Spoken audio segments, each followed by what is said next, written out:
The red room आपके सामने पेश है और उम्मीद है कि इस प्रोग्राम के ज़रिए हम पाकिस्तान के हवाले से एक बैनुल अक़वामी तनाज़ुर को सामने रखते हुए एक बाएं बाजू का न सिर्फ बयानिया नैरेटिव बल्कि नज़रिया आपके सामने पेश करने में कामयाब होंगे। हम सिर्फ अपने लोगों को जो गली के मसले हैं, नाले का मसला है, गैस का मसला है, इस तक महदूद कर दिया है और जो बड़े सवाल हैं वो हमने चंद एक ख़ास मखसूस तबके के हवाले कर दिए हैं और उससे नुकसान जो है वो पाकिस्तान का भी हो रहा है, अवाम का भी। IMF को ही देख लें कि आप उस बैनुल अक़वामी तजारती पूरे निज़ाम का हिस्सा हैं, WTO का हिस्सा है, IMF का आप खुद हिस्सा हैं, उनसे कर्जे लेते हैं, कर्जे के बगैर आपकी मईशत चलती नहीं। और IMF पे बहस क्या होती है, सिर्फ इतनी होती है कि कर्जा मिलने लगा नहीं मिलने लगा, मिलने लगा नहीं मिलने लगा। इसके अलावा कोई IMF है क्या, इसका रोल क्या है, उस पर आपने बड़ी वीडियोस बनाई, उस बहस ही नहीं होती। तो ये हमें तोड़ने की जरूरत है। ये हम कोई एनार्किस्ट नहीं है जो ये चाहें कि रियासत ही ना बचे, बल्कि रियासत का तबकाती किरदार तब्दील होना चाहिए। ये है बाएं बाजू का हकीकी प्रोग्राम कि रियासत एक ऐसी बने जो मजदूरों और किसानों के इक़्तिदार की नुमाइंदगी करे। और इंटरनेशनल जो लेफ्ट के अंदर बहसें हो रही हैं, हम वो लोगों तक लेकर आना चाहते हैं। हम जो फिलोसफर्स इस वक्त लिख रहे हैं, थेरिस्ट लिख रहे हैं, इकोनॉमिस्ट लिख रहे हैं, जो आपस में यूरोपियन मार्क्सिस्ट की तीसरी दुनिया के मार्क्सिस्ट के साथ बहसें हैं, ये चीज़ें भी हम सामने लेकर आना चाहते हैं। पोस्ट मॉडर्निज्म के खिलाफ हक में जो बातें हो रही हैं, तो इस तरह की भी चीज़ें जो हैं वो हमें मौका मिलेगा उसके ऊपर गुफ्तगू। और शायद हमारी डिस्कशन के नतीजे में हमारी खुद सोच भी डेवलप हो, जो हमें सोशल मीडिया से फीडबैक मिले। आपने फीडबैक जरूर भेजें। दिया गया कि यार ये लीडर पसंद है या वो लीडर पसंद है, उसकी शक्ल पसंद है, उसकी तकरीर पसंद है, उसके नारे पसंद है। इससे मामलात नहीं चलेंगे। मामलात को चलाने के लिए, किसी में तफरीक करने के लिए, किसी सियासी पार्टी में, किसी सियासी ग्रोह में आपको नज़रिए के ऊपर बात करनी पड़ेगी। हम इस वक्त आ चुके हैं बयानिए के लेवल पे। ये रेड रूम का मेरे नज़दीक तो ये है कि ये एक प्लेटफॉर्म बनना चाहिए जिसमें हर तरह के हम बहसें करें। हम लेफ्ट के लोग को भी लेकर आएंगे, हम और भी लोग को लेकर आएंगे। रेड रूम में हमें ये भी मौके मिले। एक टाइम था जब मैं FC पढ़ा रहा था तो उनको था कि जी खान साहब पे एक तनकीद नहीं करनी, ठीक है, और ये पूरी रियासत की एक पॉलिसी थी, रेड लाइन थी। अब है कि तारीफ करोगे तो रेड लाइन, वो रेड लाइन खान साहब की तारीफ नहीं, खान साहब की मैं तो कहता हूँ उनका नाम भी नहीं लिया जा सकता। सो रेड लाइन हमने नहीं फिर क्रॉस की।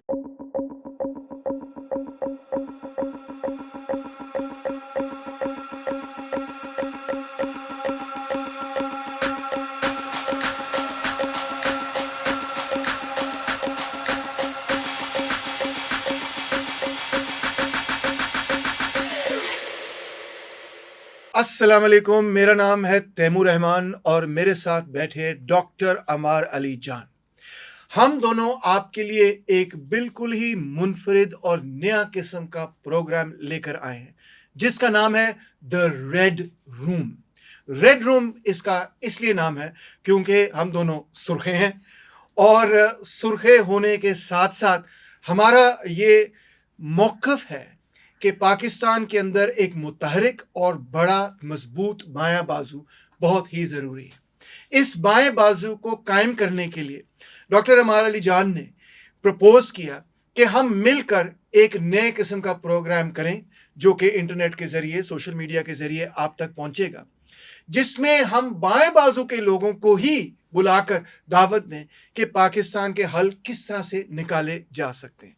क्योंकि ये प्रोग्राम मुकम्मल तौर पर ब्रेन चाइल्ड था डॉक्टर अमार अली जान का, इसलिए मैं उन्हीं से सवाल करूंगा, गुजारिश करूंगा कि वो इस प्रोग्राम के पीछे जो सोच है, जो प्रोग्राम के पीछे पेडागोजी है, मोटे मोटे लफ्ज़ भी हम इस प्रोग्राम में इस्तेमाल करेंगे, जो प्रोग्राम के पीछे नज़रिया है वो क्या है, आप इस प्रोग्राम के ज़रिए क्या हासिल करना चाहते हैं।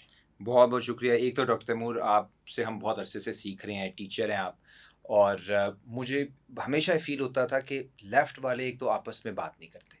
आप मज़दूर किसान पार्टी के जनरल सेक्रेटरी हैं, हम हकूक़ खल्क़ पार्टी में हैं, तो ये एक तो पहले रवायत हमें ख़त्म करने की ज़रूरत थी और मैं ख्याल द रेड रूम उसमें एक बहुत कलीदी किरदार अदा करेगा, क्योंकि हमारा मकसद ये भी है कि हमने दीगर भी लेफ़्ट के जो लीडरान हैं, पार्टियाँ हैं, ट्रेड यूनियंस हैं, उनको हमने दावत देनी है।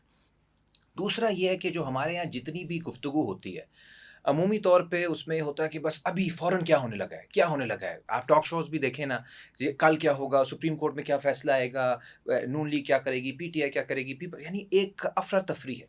उस सब को समझने के लिए हमारे पास फ्रेमवर्क्स की कमी है, थ्योरी नहीं है। और थ्योरी कहाँ से आती है? वो आती है तारीख़ से, वो आती है फ़लसफ़े से, वो आती है इकोनॉमिक्स से। जब आप चीज़ों को थोड़ा-सा गहराई में जाके देखते हो, तो अगर आप गहराई के बगैर सतही लेवल पे चीज़ों को देखोगे, तो कभी-कभी ये भी होता है कि आप अमल के चक्कर में, आप जवाब ढूँढने के चक्कर में ये भूल जाते हो कि क्या जो सवाल मैं पूछ रहा हूँ, वो ठीक है कि नहीं? एक सेकंड, यहाँ पे ज़रा ब्रेक लगाएँ। ये बड़ी दिलचस्प बात आपने की है, क्योंकि जब मैं अवाम में जाता हूँ, लोगों में जाता हूँ, तो लोग कहते हैं, "छड्डो डॉक्टर साहब, कम होना चाहिए है। हाँ। को कम होना चाहिए।" और मैं कहता हूँ, "पहले नज़रिया तो पढ़ लें, फिर कम भी हो जाएगा।" तो आप कह रहे हैं, कम नहीं असी क करना, ये कह रहे हैं आप? नहीं, नहीं कम भी करना है, काम बहुत ज़रूरी है, जी। अमली हम लोग हैं। लेकिन जब आप एक इतने ज़्यादा तज़ादात के अंदर जा रहे हो, आपको पास कुछ ना कुछ तो तरीका होना चाहिए देखने के लिए कि यार ये चीज़ सही है, ये गलत है। ये तहरीक ठीक है, तहरीक का ये पहलू ठीक है, ये गलत है। माज़ी में ये ठीक हुआ, ये गलत हुआ, मुस्तकबिल में ये ठीक हो सकता है, ये गलत होगा। अगर हमारे पास तफ़रीक करने के लिए कोई चीज़ ही नहीं है, अगर हम बस सिर्फ़ चाह रहे हैं कि जज़्बात में बह जाएँ, तो जज़्बात में जो कौमें बह जाती हैं, माशरे बह जाते हैं, फिर उनको कंट्रोल करने वाली मुनज़्ज़म ताकतें मौजूद होती हैं, जिनका नज़रिया भी होता है, जिनके पास तंज़ीम भी होती है, फंडिंग भी होती है, वसाइल रियासती वसाइल भी होते हैं, वो फिर कंट्रोल करती हैं। अवाम तब तक कमज़ोर है, जब तक उसको अपनी तारीख़ नहीं पता, उसको उसके पास कोई नज़रिया नहीं है, वो किसी बड़े मकसद के लिए नहीं लड़ रही और उसके पास कोई तंज़ीम नहीं है। तंज़ीम जो है वो सिर्फ़ लोगों का मुनज़्ज़म हो जाना काफ़ी नहीं होता। मुनज़्ज़म होने का मतलब ये भी है कि आप नज़रियाती और शऊरी तौर पे भी मुनज़्ज़म हो, जिसका मतलब आगे जाके ये है कि जो आपके ऊपर नज़रियात हुक्मरान तबक़ात ने मुसल्लत किए हुए हैं, हुँ। उनसे आप बगावत करने की सलाहियत रखते हो और मुतबादिल आप पेश करने की सलाहियत रखते हो, then you are a truly revolutionary I organization. See. और आप लेनिन का अक्सर हवाला देते हैं, वो भी ज़रा हाँ, मेरी एक फ़ेवरेट कोटेशंस में वो शामिल है। लेनिन बड़ा जीनियस आदमी था, पॉलिटिकल जीनियस अपने वक़्त का था। हाँ, बिल्कुल। और वो कहता है एक अपने किताब में, बल्कि कई किताबों में, मगर एक किताब में ख़ास तौर पे, what is to be done? क्या किया जाए? उसमें वो लिखता है कि without revolutionary theory there can be no revolutionary action. यानी जब तक आपके नज़रियात इनकलाबी नहीं होंगे, तो ये ऐसे ही है जिस तरह अंधेरे के अंदर आप तलवारें चला रहे हैं, बिल्कुल, और नज़रिए के दिए को अगर आप जला लें, अगर आप थोड़ी-सी शमा, थोड़ी-सी रोशनी जला लें, तो आपको रास्ता सिराते मुस्तकीम फिर साफ-साफ नज़र बिल्कुल, आना शुरू हो जाएगा। तो नज़रिए की कुव्वत ही ये है कि वो आपको रास्ता दिखाती है, फिर आप भटकते नहीं हैं। बिल्कुल, आप इधर-उधर टकरे नहीं मारते, आप सिराते मुस्तकीम पे चलते हैं। बिल्कुल। तो मैं आपसे वैसे इस बात पे इत्तेफ़ाक करता हूँ कि जब तक आपके पास नज़रिया नहीं है, हुँ। तो आपको कैसे पता चलेगा कि जो कम होना चाहिए है, वो कम है है कि केड़ा? और ये बात हर सोशल जो सेटिंग में इतना ज़्यादा होता है कि जी कोई आप प्रैक्टिकल बात करें। हुँ, हुँ। प्रैक्टिकल बात ज़ाहिर है वो भी हम कर रहे होते हैं, अब आपको भी 20-25 साल हो गए हैं लेफ्ट में। मुझे भी 10-15 साल हो गए हैं। तो प्रैक्टिकल काम तो होता है, लेकिन प्रैक्टिकल काम तब तक कामयाब नहीं होगा जब तक माशरे के अंदर एक नज़रियाती जो एक बहस है वो जन्म नहीं लेगी।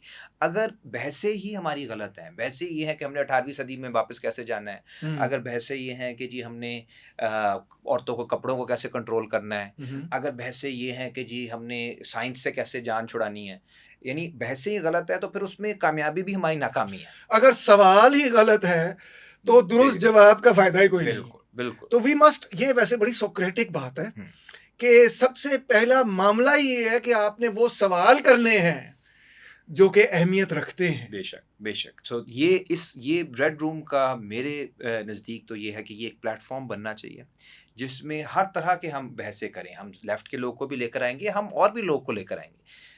एक नज़रियाती बहस होनी चाहिए, डिबेट होनी चाहिए, क्योंकि इस डिबेट के बगैर जो गुस्सा है लोगों में, गुस्सा तो आपको मालूम है आपको सड़क पे नज़र आ जाता है, गाड़ी चलाते हुए के लोगों में कितना गुस्सा मौजूद गुस्सा है। ही गुस्सा है। गुस्सा ही गुस्सा है, लेकिन उसकी कोई डायरेक्शन नहीं मिल रही। हुँ, तो ये एक लॉन्ग टर्म एक प्रोजेक्ट होना चाहिए, हुँ, हुँ। जिसके अंदर हम जिसको आपका पेडागॉजी यानी पढ़ाने का, लिखाने का एक पूरा प्रोसेस, जिसमें हम माशरे के अंदर नई बहसों को जन्म दें और नई बहस जो है वो माज़ी से जुड़ी हुई है, पुरानी बहसों से जुड़ी हुई है। तो पुरानी बहसें हम भूल गए हैं, जो 40s, 50s, 60 जब एक नई दुनिया का ख्वाब एक वाक़ई हकीकत था, जिसके लिए लोगों ने जद्दोजहद की, कुर्बानियाँ दी और उसको ख़त्म करके अब बस बता दिया गया कि यार ये लीडर पसंद है या वो लीडर पसंद है, उसकी शक्ल पसंद है, उसकी तकरीर पसंद है, उसके नारे पसंद है, इससे हुँ, मामलात नहीं चलेंगे। हुँ, मामलात को चलाने के लिए, किसी में तफरीक करने के लिए, किसी सियासी पार्टी में, किसी सियासी ग्रोह में आपको नज़रिए के ऊपर बात करनी पड़ेगी। हम इस वक़्त आ चुके हैं बयानिए के लेवल पे। हुँ, बयानिया कुछ भी नहीं होता, हुँ, बयानिया तो हुँ, रोज़-रोज़ चेंज हो सकता है। वो तो हुँ, यू टर्न, उसमें आप कभी भी मार लो, फ़र्क नहीं पड़ता। हुँ, नज़रिया रोज़-रोज़ चेंज नहीं हो आई सकता। सी। तो ये हुँ। बयानिया सतही चीज़ है, नज़रिया गहरी चीज़ है और हमें नज़रियाती सियासत को वापस लेकर आना है। यानी कि सबसे पहले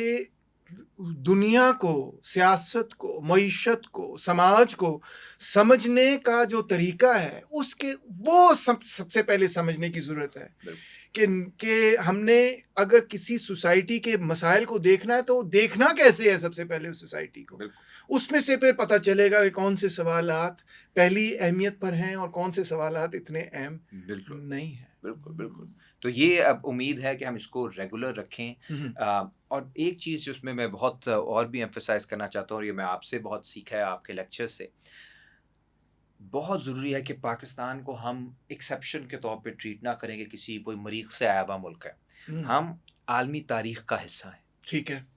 जो आलमी सतह पे जो तब्दीलियाँ आ रही होती हैं, हुँ, लड़ाइयाँ हो रही होती हैं पिछले 77 सालों में, जो मसाइल आलमी लेवल पे रहे हैं, उसमें उसकी छाप पाकिस्तान के ऊपर भी आई है। बिल्कुल, पाकिस्तान अफ़ेक्टेड है, पाकिस्तान उसमें शामिल भी हुआ है, बिल्कुल। पाकिस्तान उसमें एक एक्टर भी रहा है, हुँ, पाकिस्तान उसमें इस्तेमाल भी हुआ है। हुँ, आज भी जो न्यू हुँ, कोल्ड वॉर का ज़माना है, जिसमें चाइना और अमेरिका की राइवलरी बढ़ रही है, उसके अंदर भी हम सिर्फ़ अंदर पाकिस्तान के अंदर बैठ के सिर्फ़ एनालिसिस नहीं कर सकते। हुँ, अगर हमें बेहतर तज्ज़िया करना है, तो हमें ये रिकॉग्नाइज़ करना पड़ेगा कि हम आलमी जो तारीख़ है उस धारे का हम हिस्सा हैं और हमारी सोच में वो रिफ्लेक्ट होना चाहिए। हुँ, अदरवाइज़ ये जो इंसुलैरिटी है कि हुँ, हमने आपस में बस पाकिस्तान को अलग तरीके से देखना है, इसका फ़ायदा उन लोगों को होता है जिनकी इजारादारी हो जाती है फिर फ़ॉरेन पॉलिसी पे। हुँ, हम हमारे हमारा भी व्यू पॉइंट होना चाहिए, अवाम का भी व्यू पॉइंट होना चाहिए कि इंटरनेशनल रिलेशंस क्या क्या हैं, हुँ, हमें किसके करीब होना चाहिए, किससे किससे थोड़ा-सा हमें मुहतात रहना चाहिए, ताल्लुकात हमारे किससे बेहतर होने चाहिए, क्या फ़ायदा हो, क्या नहीं।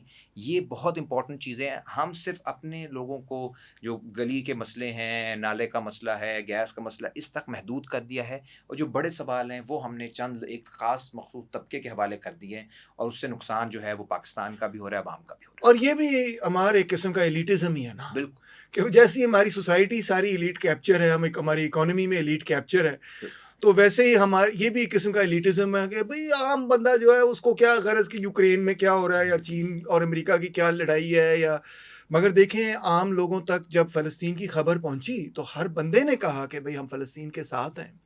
और जानना भी चाहा कि ये मामला क्या है, क्यों है, कैसे है, इसकी तारीख़ क्या है, हम इसमें क्या किरदार अदा कर सकते हैं।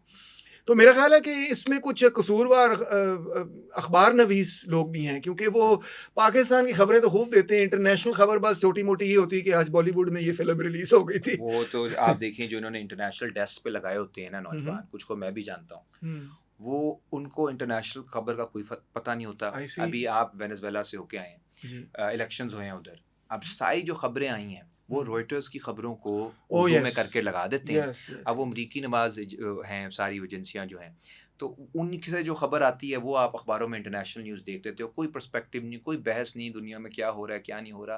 और इस सच्ची बात ये है इंग्लिश मीडिया में भी ऐसे ही है। जो इंग्लिश भी प्रिंट ऐसे ही है। मीडिया है वहाँ पे भी बस वो उठा के कस कॉपी पेस्ट कर लेते हैं। बिल्कुल, और ये हमारा एक प्रॉब्लम है कि हमें एक इंटरनेशनल कैनवस नहीं है पाकिस्तान के अंदर। तो लेफ्ट राइट से भी हट के हुँ, हुँ। आपका एक इंटरनेशनल होना चाहिए पर्सपेक्टिव, क्योंकि आप हिस्सा हो। अगर यूक्रेन में कोई मसला होता है, चीन में कोई मसला होता है, ईरान में होता है, तो आप कहाँ से आए हो? आप भी इस दुनिया के खत्ते में रहते हो। आपको इफ़ेक्ट करेंगी वो चीज़ें और हाँ। कर रही हैं, पिछले 77 साल से कर रही हैं। आप ब्रिटिश कॉलोनियलिज़्म के टाइम से आप इंटरनेशनल हिस्ट्री का बहुत इंटीग्रल पार्ट हो। हुँ, इंटरनेशनल सिस्टम का हिस्सा सिस्टम है। का हिस्सा है। तो हुँ। आप और ये अलग बात है कि आप बेचारे बहुत छोटे लेवल पे यानी इस्तेसाल-शुदा हिस्सा हैं उसका। हाँ। लेकिन बहरहाल you are a part of that system. IMF को ही देख लें कि आप उस बैनुल-अक़वामी तिजारती पूरे निज़ाम का हिस्सा हैं, डब्ल्यूटीओ का हिस्सा हैं, आईएमएफ का आप खुद हिस्सा हैं, उनसे कर्ज़े लेते हैं, कर्ज़े के बगैर आपकी मईशत चलती नहीं। बिल्कुल, और आईएमएफ पे बहस क्या होती है? सिर्फ़ इतनी होती है कि कर्ज़ा मिलने लगा, नहीं मिलने लगा, मिलने लगा, नहीं मिलने लगा। इसके अलावा हाँ, कोई उसको आईएमएफ है क्या? इसका रोल क्या है? उसपे आपने बड़ी हाँ। वीडियोज़ बनाई, उसमें बहस ही नहीं होती। तो ये हुँ। हमें तोड़ने की ज़रूरत है। अच्छा, और एक और पहलू मुझे जो बड़ा पसंद है हमारे इस प्रपोज़ल का जो आपने ही जिसको वाज़ेह किया है, वो ये है कि मैं जब टीवी प्रोग्राम्स वगैरह पे जाता हूँ, आपको पता है मैं बहुत जाता हूँ। बड़ा मशहूर आदमी है, मज़ाक एनीवे पॉइंट ये अपनी तारीफ़ नहीं कर रहा, मगर जब मैं टीवी प्रोग्राम्स पे जाता हूँ या पॉडकास्ट वगैरह में जाता हूँ, तो वहाँ पे अक्सर और बेशतर मेरी उन लोगों से ही बहस होती है जो या तो बाएँ बाजू के बारे में बहुत ज़्यादा जानते नहीं, तो लिहाज़ा उनसे बहुत इब्तदाई किस्म के सवाल पूछते हैं। या फिर मेरी ऐसे लोगों से बातचीत होती है जिनका सोशल क्वेश्चंस पे, पॉलिटिकल क्वेश्चंस पे कंज़र्वेटिव नुक्ता नज़र हुँ। है। और ज़ाहिर-सी बात है उनके जो सवालात हैं वो भी एक मख़सूस किस्म के सवाल हैं और एजेंडा वहाँ पे सेट जो हुआ हुआ है वो ऐसा ही एजेंडा है जो कि सबसे पहले उनके ज़हन में है। बिल्कुल। तो बाएँ बाजू के आपस में गुफ्तगू जब हो या 2 बाएँ बाजू के या और बाएँ बाजू के इंटेलेक्चुअल्स की और वर्कर्स की आपस में जो गुफ्तगू हो, तो शायद ऑडियंस को ये पता चले कि बाएँ बाजू के अंदर जो डिबेट है, नंबर 1 वो कितनी फर्टाइल है, वो कितनी रिच डिबेट है। नंबर 2 उनको ये पता चले कि जो हमारे दरमियान शायद इख्तलाफात भी हैं, वो भी किसी और नौइयत के हैं, वो भी एक नज़रियाती नौइयत के हैं। ये नहीं सिर्फ़ कि कोई जेलसी है सिर्फ़ कि बिल्कुल। अम्मार अली जान ने जी स्टूडेंट मूवमेंट में इतनी मशहूरी कर ली तो मुझे क्यों नहीं मिली? नहीं, मगर उसके पीछे भी कई डिस्कशंस, डिबेट्स, एक पूरी तारीख, एक तारीख है। पूरी हिस्ट्री है। जी, तो आई थिंक उस उन डिफरेंसेस और नुआंसेस को भी बेहतर अप्रिशिएट किया जा सकेगा और शायद हमारी डिस्कशन के नतीजे में हमारी खुद सोच भी हुँ, डेवलप हो। जो हमें सोशल मीडिया से फीडबैक मिले, आपने फीडबैक ज़रूर भेजनी बेशक। है, उससे हमारी अपनी सोच में भी डेवलपमेंट होगी। तो ये सारे मैं समझता हूँ इस डायलॉग के नतीजे में काफ़ी सारे फ़ायदे हमें भी मिलेंगे और मुझे उम्मीद है कि ऑडियंस को भी मिले। एक चीज़ याद आती है कि कार्ल मार्क्स ने जब अपनी थियरीज डेवलप की, इवन लेनिन ने जब अपनी थियरीज डेवलप की, तो अक्सर वो अपने ज़माने के रिएक्शनरी राइटर्स को नहीं जवाब दे रहे थे, बल्कि इनफैक्ट वो अपने ज़माने की सबसे साइंटिफिकली जो एडवांस्ड आर्ग्यूमेंट्स थी, हुँ, इकोनॉमिकली सबसे जो एडवांस लोग थे और उनको समझ रहे थे, सीख रहे थे और उनका जवाब भी दे रहे थे। मतलब मार्क्स जो है वो स्मिथ और रिकार्डो को पढ़ के अपनी थ्योरी डेवलप कर रहा है, ना कि ये कि वो सबसे रिएक्शनरी ऑथर को जवाब। मगर हम यहाँ पे सिर्फ सबसे रिएक्शनरी बंदे को ही जवाब देने पर मजबूर हो जाते हैं। मजबूर हो जाते हैं, उससे आगे नहीं बढ़ पाते। बिल्कुल। सो रेड रूम में हमें ये भी मौके बिल्कुल, मिलेंगे। और इंटरनेशनल जो लेफ्ट के अंदर बहसें हो रही हैं, हम वो लोगों तक लेकर आना चाहते हैं। हम जो फिलोसोफर्स इस वक़्त लिख रहे हैं, थेरिस्ट लिख रहे हैं, इकोनॉमिस्ट लिख रहे हैं, जो आपस में यूरोपियन मार्क्सिस्ट की तीसरी दुनिया के मार्क्सिस्ट के साथ बहसें हैं, ये चीज़ें भी हम सामने लेकर आना बिल्कुल चाहते हैं। सही, पोस्ट मॉडर्निज़्म के खिलाफ हक़ में जो बातें हो रही हैं, बिल्कुल तो सही। इस तरह की भी चीज़ें जो हैं, वो हमें मौका मिलेगा उसके ऊपर गुफ्तगू करने का। बिल्कुल, मैं तो I am looking forward to that. So नाज़रीन, आपने सब्सक्राइब भी करना है, आपने लाइक भी करना है, आपने शेयर भी करना है और आपने इन चीज़ों के बारे में सोचना भी है। द रेड रूम आपके सामने पेश है और उम्मीद है कि इस प्रोग्राम के ज़रिए हम पाकिस्तान के हवाले से एक बैनुल-अक़वामी तनाज़ुर को सामने रखते हुए एक बाएँ बाज़ू का ना सिर्फ़ बयानिया, नैरेटिव बल्कि नज़रिया आपके सामने पेश करने में कामयाब होंगे।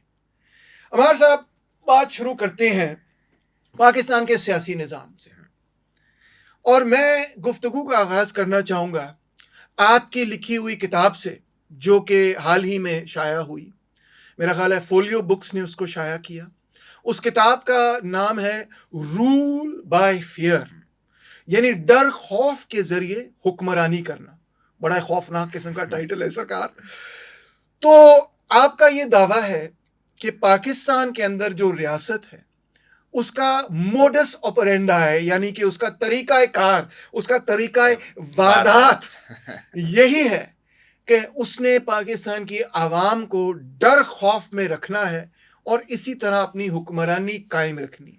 इस पर ज़रा सबसे पहले तो वजाहत पेश कीजिए। ये जी किताब मैंने लिखी थी जब मैं पढ़ के वापस आया, और Punjab university, government college, FC, तीनों जगहों से मैं निकाला गया। माशाल्लाह। तो उसके बाद मुझे एहसास हुआ कि पाकिस्तान के अंदर एक बहुत ज़्यादा यूनिवर्सिटीज़ के अंदर खौफ है।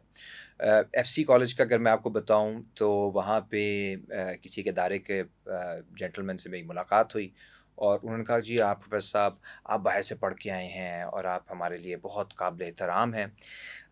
बस ये है कि जी आप ना अपनी क्लास में पॉलिटिक्स डिस्कस ना किया करें।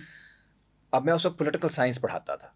अच्छा। तो मैंने कहा अगर मैं पॉलिटिक्स से बात किए बगैर पॉलिटिकल साइंस पढ़ा लूँ तो मुझे तो नोबेल प्राइज़ मिलना चाहिए। ओए हो, ये तो ऐसी तो बात है कि पानी पिए बगैर आप प्यास बुझा लें। बेशक, ये कैसे तो ये होगा? कैसे होगा? फिर इसी तरह पंजाब यूनिवर्सिटी के अंदर वहाँ पे इल्ज़ाम लगाया गया कि जी ये क्योंकि पश्तून स्टूडेंट्स के साथ बैठ रहा है, तो कोई बगावत होने लगी है। गवर्नमेंट कॉलेज में भी ये प्रॉब्लम हुई। यानी जो चीज़ें मुझे ऐसा महसूस हुआ कि रेड लाइन्स बहुत ज़्यादा हैं हुँ।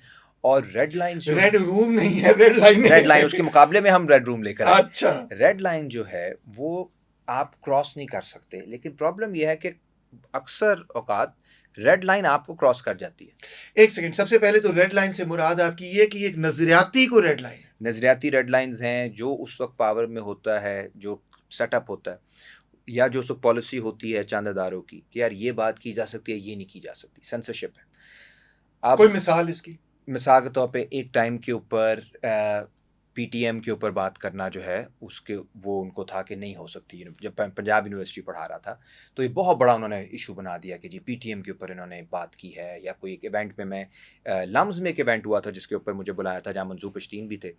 तो वो एक नॉर्मल सी गुफ्तगू थी कि जी जो बात कई पॉलिटिशियंस कर चुके हैं कि फाटा में गलत हुआ है, जर्नैल भी कर चुके हैं, कोई ऐसी बात नहीं थी, को मेरे लिए कोई नई बात नहीं थी जो मैंने टीवी से नहीं सुनी हुई, जो मैंने न्यूज़पेपर में नहीं पढ़ी हुई। लेकिन वो मोमेंट ऐसा आ गया था कि पॉलिसी ऐसी तब्दील हुई थी रियासत की कि उनको था कि यार ये रेड लाइन अब हमारे लिए ये रेड लाइन है, रेड लाइन शिफ्ट हो गई थी। रेड लाइन शिफ्ट हो गई। इसी तरह आप वहीं खड़े थे, आपके रेड पीछे आ लाइन गई। इमरान खान साहब के साथ भी यही हुआ है। एक हुँ। टाइम था जब मैं एफसी पढ़ा रहा था तो उनको था कि जी खान साहब पे एक तनकीद नहीं करनी, ठीक अच्छा। है, और ये पूरी रियासत की एक पॉलिसी थी, रेड लाइन थी। अब है कि तारीफ करोगे तो रेड लाइन वो रेड लाइन है, खान साहब की तारीफ नहीं हो खान सकती। साहब की मैं तो तारीफ कहता हूँ उनका नाम भी नहीं लिया जा नाम सकता। भी नहीं लिया जा सकता। सो रेड लाइन हमने नहीं फिर क्रॉस की, रेड लाइन शिफ्ट हो गई, उसने रेड लाइन हमने क्रॉस हमें कर दी। क्रॉस कर लिया। ये होता है।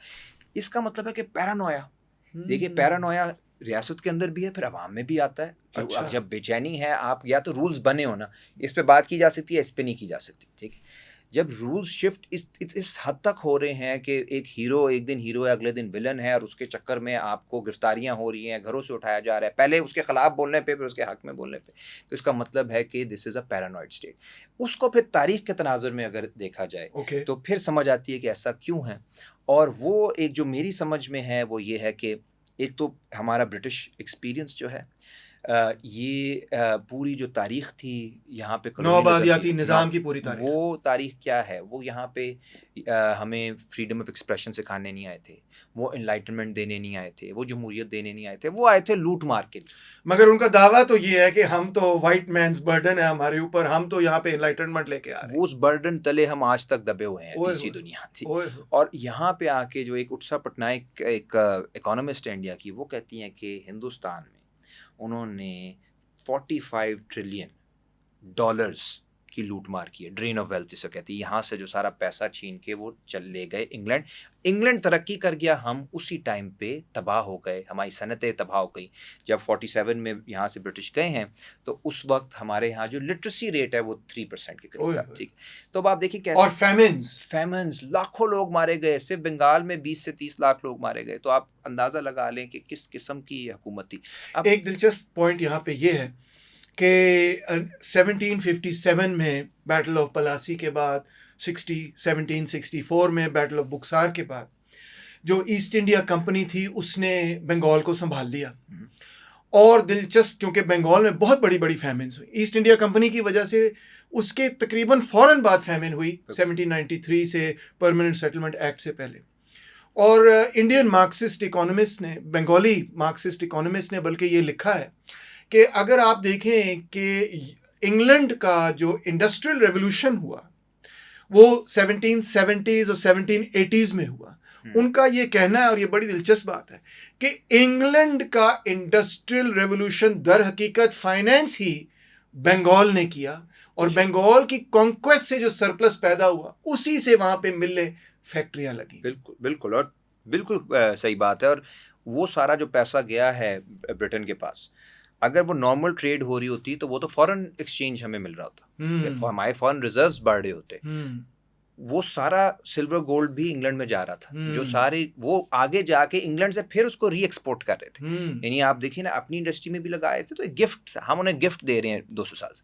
अब आप ये देखें कि जहाँ पे आप आए हो लूट मार के लिए, और जहाँ पे कहत आपकी पॉलिसियों की वजह से आ रहे हैं, वहाँ पे आपने हेजेमनी या कंसेंट या लोगों को कन्विंस नहीं करना कि मैं अच्छा हूँ। यानी वहाँ पे जमहूरियत नहीं आनी। जमहूरियत नहीं आ सकती ना। अगर जमहूरियत आ जाती हिंदुस्तान में, अगर पूरे ब्रिटिश एम्पायर में जमहूरियत होती, तो हुकूमत तो फिर दिल्ली में होती, लंदन तो फारिग था। मेजॉरिटी तो इधर थे लोग, ठीक है ना। इतना सा इंग्लैंड, और फिर उन्होंने ये कहना था कि जो लूटमार अपनी बंद करे, लूटमार बंद करे, बल्कि उनकी लूटमार शुरू हो जानी थी, ठीक है। माइनॉरिटी होना था इंग्लैंड। इंग्लैंड तो बहुत छोटा है। अगर आप अफ्रीका को, इंडिया को, जगह जगह जहाँ जहाँ इन्होंने किए हुए थे हुकूमत, तो बहुत छोटा है लंदन। इसका मतलब ये हुआ कि कॉलोनियल हैंगओवर ये है कि जमहूरी निज़ाम नहीं चाहिए। और इधर आके किया क्या, सबसे आते साथ ही अगर आप लाहौर को देख लें, माल रोड बनाई, उसके साथ कंटोनमेंट्स के ज़रिए, मिलिट्री के ज़रिए कंट्रोल करने की कोशिश की, जिसकी सबसे भयानक मिसाल हमें जलियांवाला बाग में मिलती है। ये फर्स्ट वर्ल्ड वॉर ख़त्म हुई है, अभी उन्होंने कहा कि दुनिया भर में अब हम फ्रीडम के लिए करेंगे, डेमोक्रेसी आएगी, लीग ऑफ नेशंस बन गई,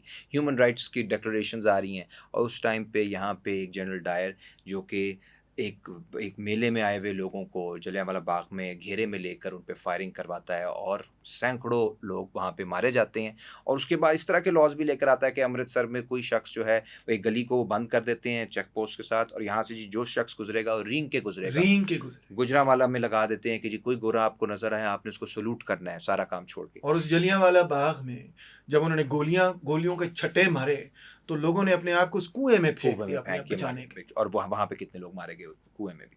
तो ये सारा ये ह्यूमिलिएशन थी, ये लोगों पे बावर करवाना उन पे था। ये नहीं कि हम अच्छे हैं या हम जो हैं सिविलाइजेशन के लिए आए हुए हैं, आपको तहजीब सिखाने आए हैं, आपको पढ़ाने आए हैं, आपको जमहूरियत सिखाने आए हैं, नहीं।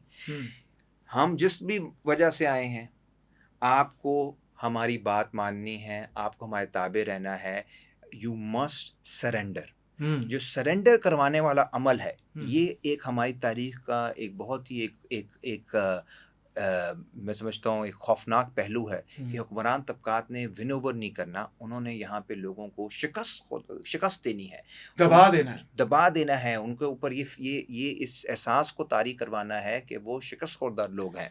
तो ये एक बुनियाद है। और 40s में जब फाइनली पाकिस्तान बनता है, तो बदकिस्मती से एक दो पहलू पाकिस्तान मूवमेंट के अंदर होते हैं। एक तो कम्युनिस्ट मूवमेंट भी अंदर मौजूद होती है, जो तरक्की पसंद होते हैं। दानियाल लतीफ़ी का नाम लोगों को शायद ना पता हो, यानी कि मुस्लिम लीग के अंदर कम्युनिस्ट मौजूद थे। दानियाल लतीफ़ी भी उसमें थे, उसमें और भी बहुत फैज़ साहब भी रहे हैं, मियाँ इफ्तिखारुद्दीन भी रहे हैं। दानियाल लतीफ़ी एक्चुअली वो शख्स थे जिन्होंने 1944 में जो मैनिफेस्टो था, मंशूर था मुस्लिम लीग का, वो लिखा था, जिसके अंदर था कि हम जागीरदारी निज़ाम भी ख़त्म करेंगे, हम स्टेट लेड इंडस्ट्रियलाइजेशन करेंगे, हम मज़दूरों किसानों के लिए हुकूमतें बनाएंगे। और 46 का जो इलेक्शन था, जिसकी बुनियाद पे पाकिस्तान बना, वो इस मैनिफेस्टो पे लड़ा गया था। तो वो भी एक रुझान मौजूद था। और दूसरा रुझान ये था कि जागीरदार थे, तो वो 47 के बाद जो जागीरदारों वाला रुझान था वो मजबूत हुआ मुस्लिम लीग के अंदर। और उसमें एक और पहलू, अगर हम आलमी पहलू भी बात करें, ये वो टाइम है जब कोल्ड वॉर शुरू हो गई है और पूरी दुनिया स्प्लिट है। दुनिया स्प्लिट किसमें, एक सोवियत कैंप है, एक अमेरिकी कैंप है, और जगह जगह लड़ाई हो रही है। चीन में भी लड़ाई हो रही है। चीन में इनकलाब नहीं आया अभी 47 में, 49 में आया। तो चीन में भी लड़ाई हो रही है, वियतनाम में भी हो रही है, कोरिया में भी हो रही है, और हर जगह अमेरिका जो है वो इन्वॉल्व है, और सोवियत यूनियन भी इन्वॉल्व है। और एक साइड के ऊपर, यानी रूस की साइड पे, सोवियत यूनियन की साइड पे वो कुव्वतें हैं जो कि किसानों की बात कर रही हैं, वर्करों की बात कर रही हैं। कोरिया के अंदर वर्कर्स एंड पेजेंट्स पार्टी है, उधर चाइना में कम्युनिस्ट पार्टी है, वियतनाम में वियतकॉन्ग है। तो यानी ये वो तहरीकें थीं और पार्टियां थीं जो कहती थी कि जागीरदारी निज़ाम भी ख़त्म होना चाहिए और सरमायादारी निज़ाम भी ख़त्म होना चाहिए। बेशक। और हमारा, if I am not mistaken, ये सिर्फ एशिया में तो नहीं हो रहा था, अफ्रीका के अंदर भी नेशनल लिबरेशन मूवमेंट्स, गाना की क्वामी नक्रूमा की मूवमेंट, और इवन जहाँ कलोनियलिज्म नहीं था, लैटिन अमेरिका में, वहाँ पे भी ऐसी मूवमेंट्स शुरू हुई। बिल्कुल। ग्वाटेमाला का कुछ इस तरह इसमें जिक्र, ईरान का कुछ जिक्र। बिल्कुल, बल्कि इस पे हमें एक पूरा शो करेंगे कि जो नेशनल लिबरेशन मूवमेंट्स की अहमियत थी। यहाँ पे जो 47 के बाद एक फ़ैसला, दुनिया के अंदर जो चेंजेस आ रही हैं उसमें ये चेंजेस मौजूद, ये एक रुझानात मौजूद हैं। और जो हमारा हुक्मरान तबका था वो देख रहा था कि यार किस तरफ जाया जाए जिसमें उनके लिए आसानी होगी तबकाती बुनियादों पे। और अमेरिका उस वक़्त नई-नई सुपर पावर बन रहा था और अमेरिका ने फ़ैसला किया था कि हमने जहाँ पर भी कोई इनकलाबी हुकूमत बनी या इवन तहरीक बनी, हमने उसको तबाह कर देना है, क्रश कर देना है। उसमें नई एक तंज़ीम आती है अमेरिका के अंदर CIA के नाम से और ओएसएस जो है वो CIA बन जाती ओएसएस है। होती है सेकंड वर्ल्ड वॉर के दौरान, उसको वो कन्वर्ट कर देते हैं CIA में और CIA को ये टास्क मिलता है कि उसने हुकूमतों को और तहरीकों को तबाह करना है जो कि अमेरिका मुखालिफ है और शुरुआत वो करते हैं गौतमाला से, एक लातीनी अमेरिका में एक मुल्क है और वहाँ पे एक हुकूमत इलेक्टेड हुकूमत आती है अरबेन्स की और वो एक गलती ये करते हैं कि वो कहते हैं कि यार जो ज़मीन है, जो खेत हैं, जिसके ऊपर यूनाइटेड फ्रूट कंपनी का कब्ज़ा है, जो जो अमरीकी कि एक एक अमेरिकी कंपनी है। अफ्रीकी कंपनी है जिसके अंदर जो सेक्रेटरी स्टेट है उसका भाई भी इन्वॉल्व है, जिसमें CIA के लोग भी इन्वॉल्व हैं, वॉल स्ट्रीट इन्वॉल्व है, वो सब कौमी तहवील में ले लेता है, तो नेशनलाइज कर देता है। नेशनलाइज कर देता है। और चंद उसका एक ग्वाटेमाला पे एक पूरा स्ट्रैंगल होल्ड था। सारे जो बेस्ट लैंड्स थे, जो फ्रूट ट्रेड था, वो उनके कंट्रोल में था।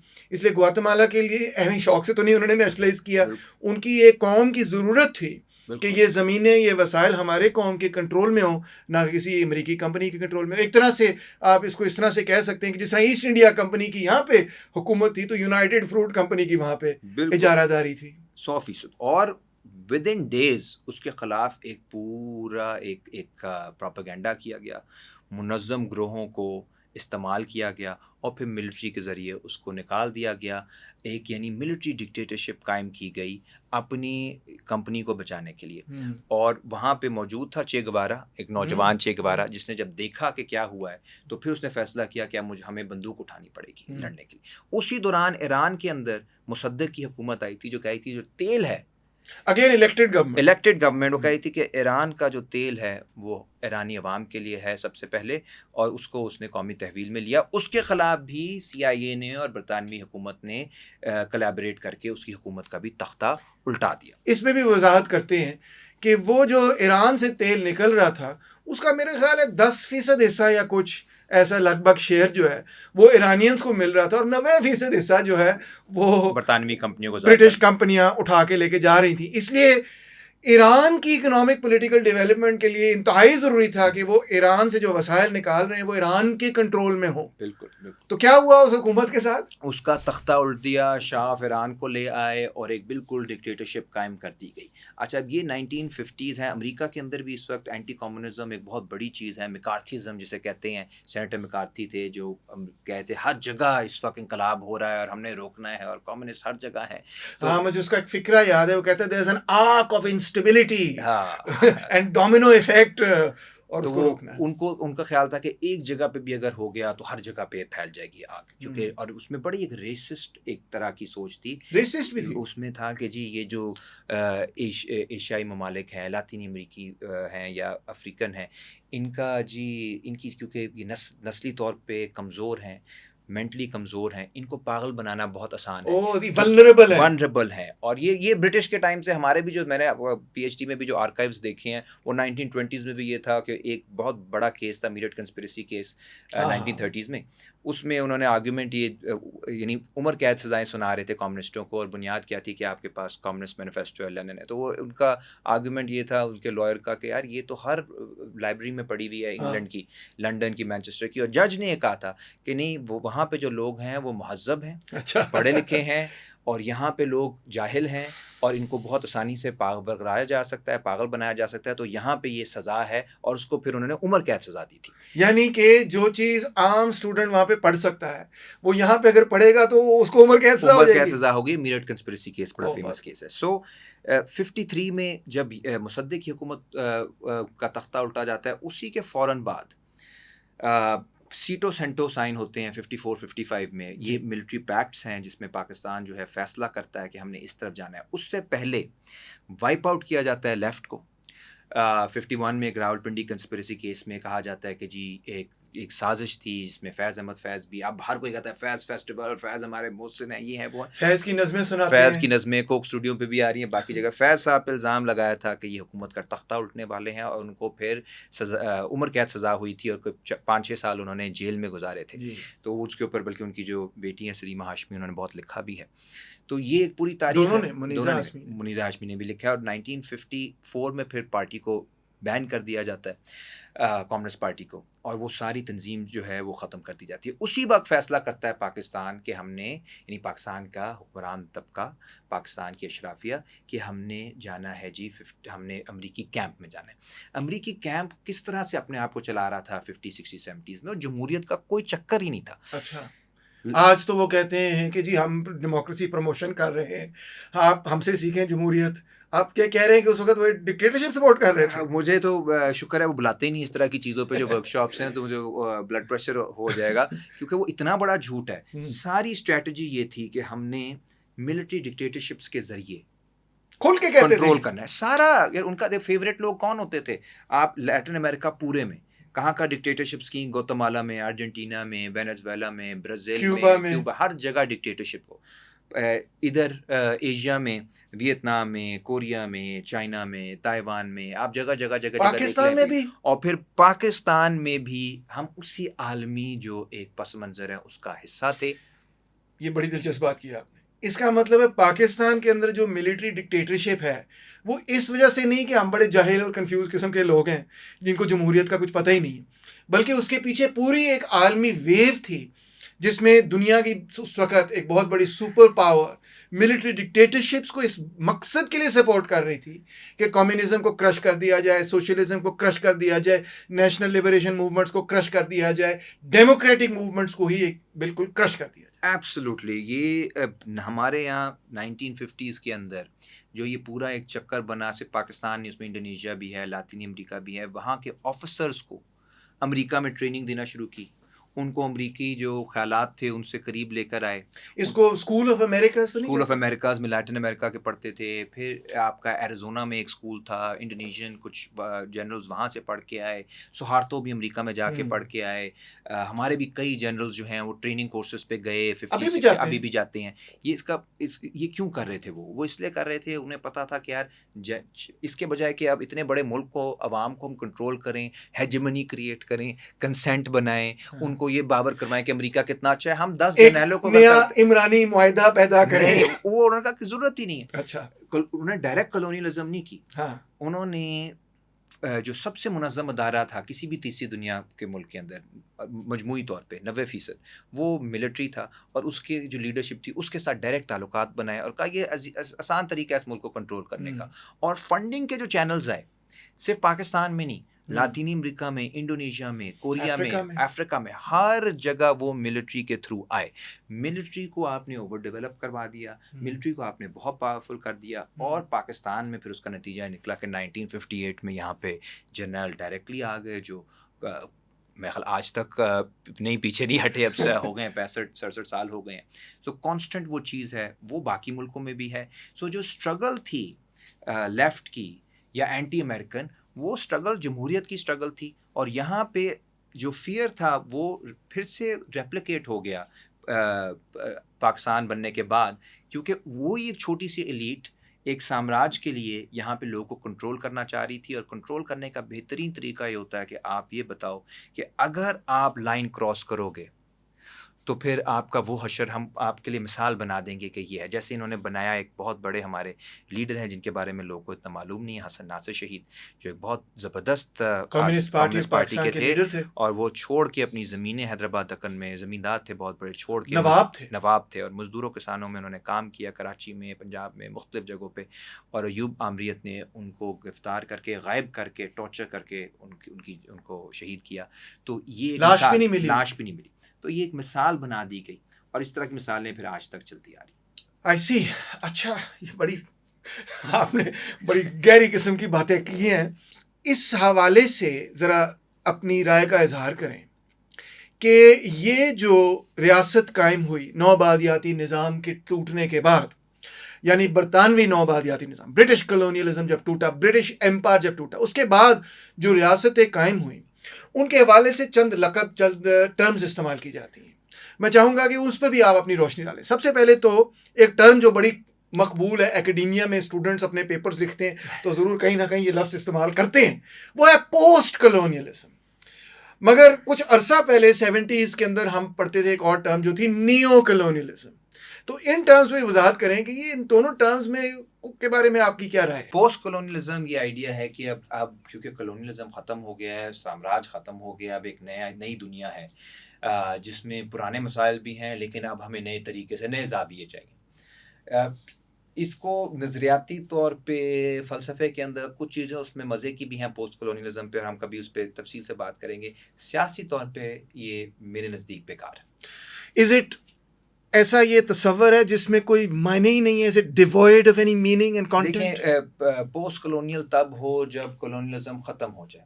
अगर मिसाल के तौर पे आज पाकिस्तान अपनी माशी पॉलिसी बनाता है और उसको एक ब्यूरोक्रेट वाशिंगटन में बैठ के बता रहा होता है कि यार इतना टैक्स इस चीज़ पे लगाना है, इतना इधर कम करना है, इतने इस टाइम पीरियड के अंदर इतना पैसा इकट्ठा करना है, फिर हम आपको $1.5 अरब देंगे जिससे आप 6 महीने चल पाओगे। इसका मतलब आप ये कह रहे हैं कि पोस्ट कॉलोनियल हुआ ही नहीं है? नहीं हुआ। अच्छा, अगर आपके जनरल्स जो हैं उनको वाशिंगटन से ये कहा जा रहा है कि अभी आप जिहाद शुरू कर दो अफगानिस्तान के ख़िलाफ़ 1980s में, और आप जिहाद शुरू कर देते हो, फिर 2001 में ये ऑर्डर आता है कि जिहाद के ख़िलाफ़ जिहाद शुरू कर दो, उन्हीं जिहादियों को दहशतगर्द कहना शुरू कर दो, तो फिर भी आप यस सर करते हो। यानी माशी तौर पे, सियासी तौर पे, उसके बाद जो आपका पूरा कल्चरल अपैरेटस है, आप देख लें हमारे यहाँ जो सोशल जितने भी इवेंट्स होते हैं, या भी डेमोक्रेसी की वर्कशॉप्स, ये फेस्टिवल्स, ये बाकी चीज़ें, कहाँ से पैसा आ रहा होता है, कौन लगा रहा होता है?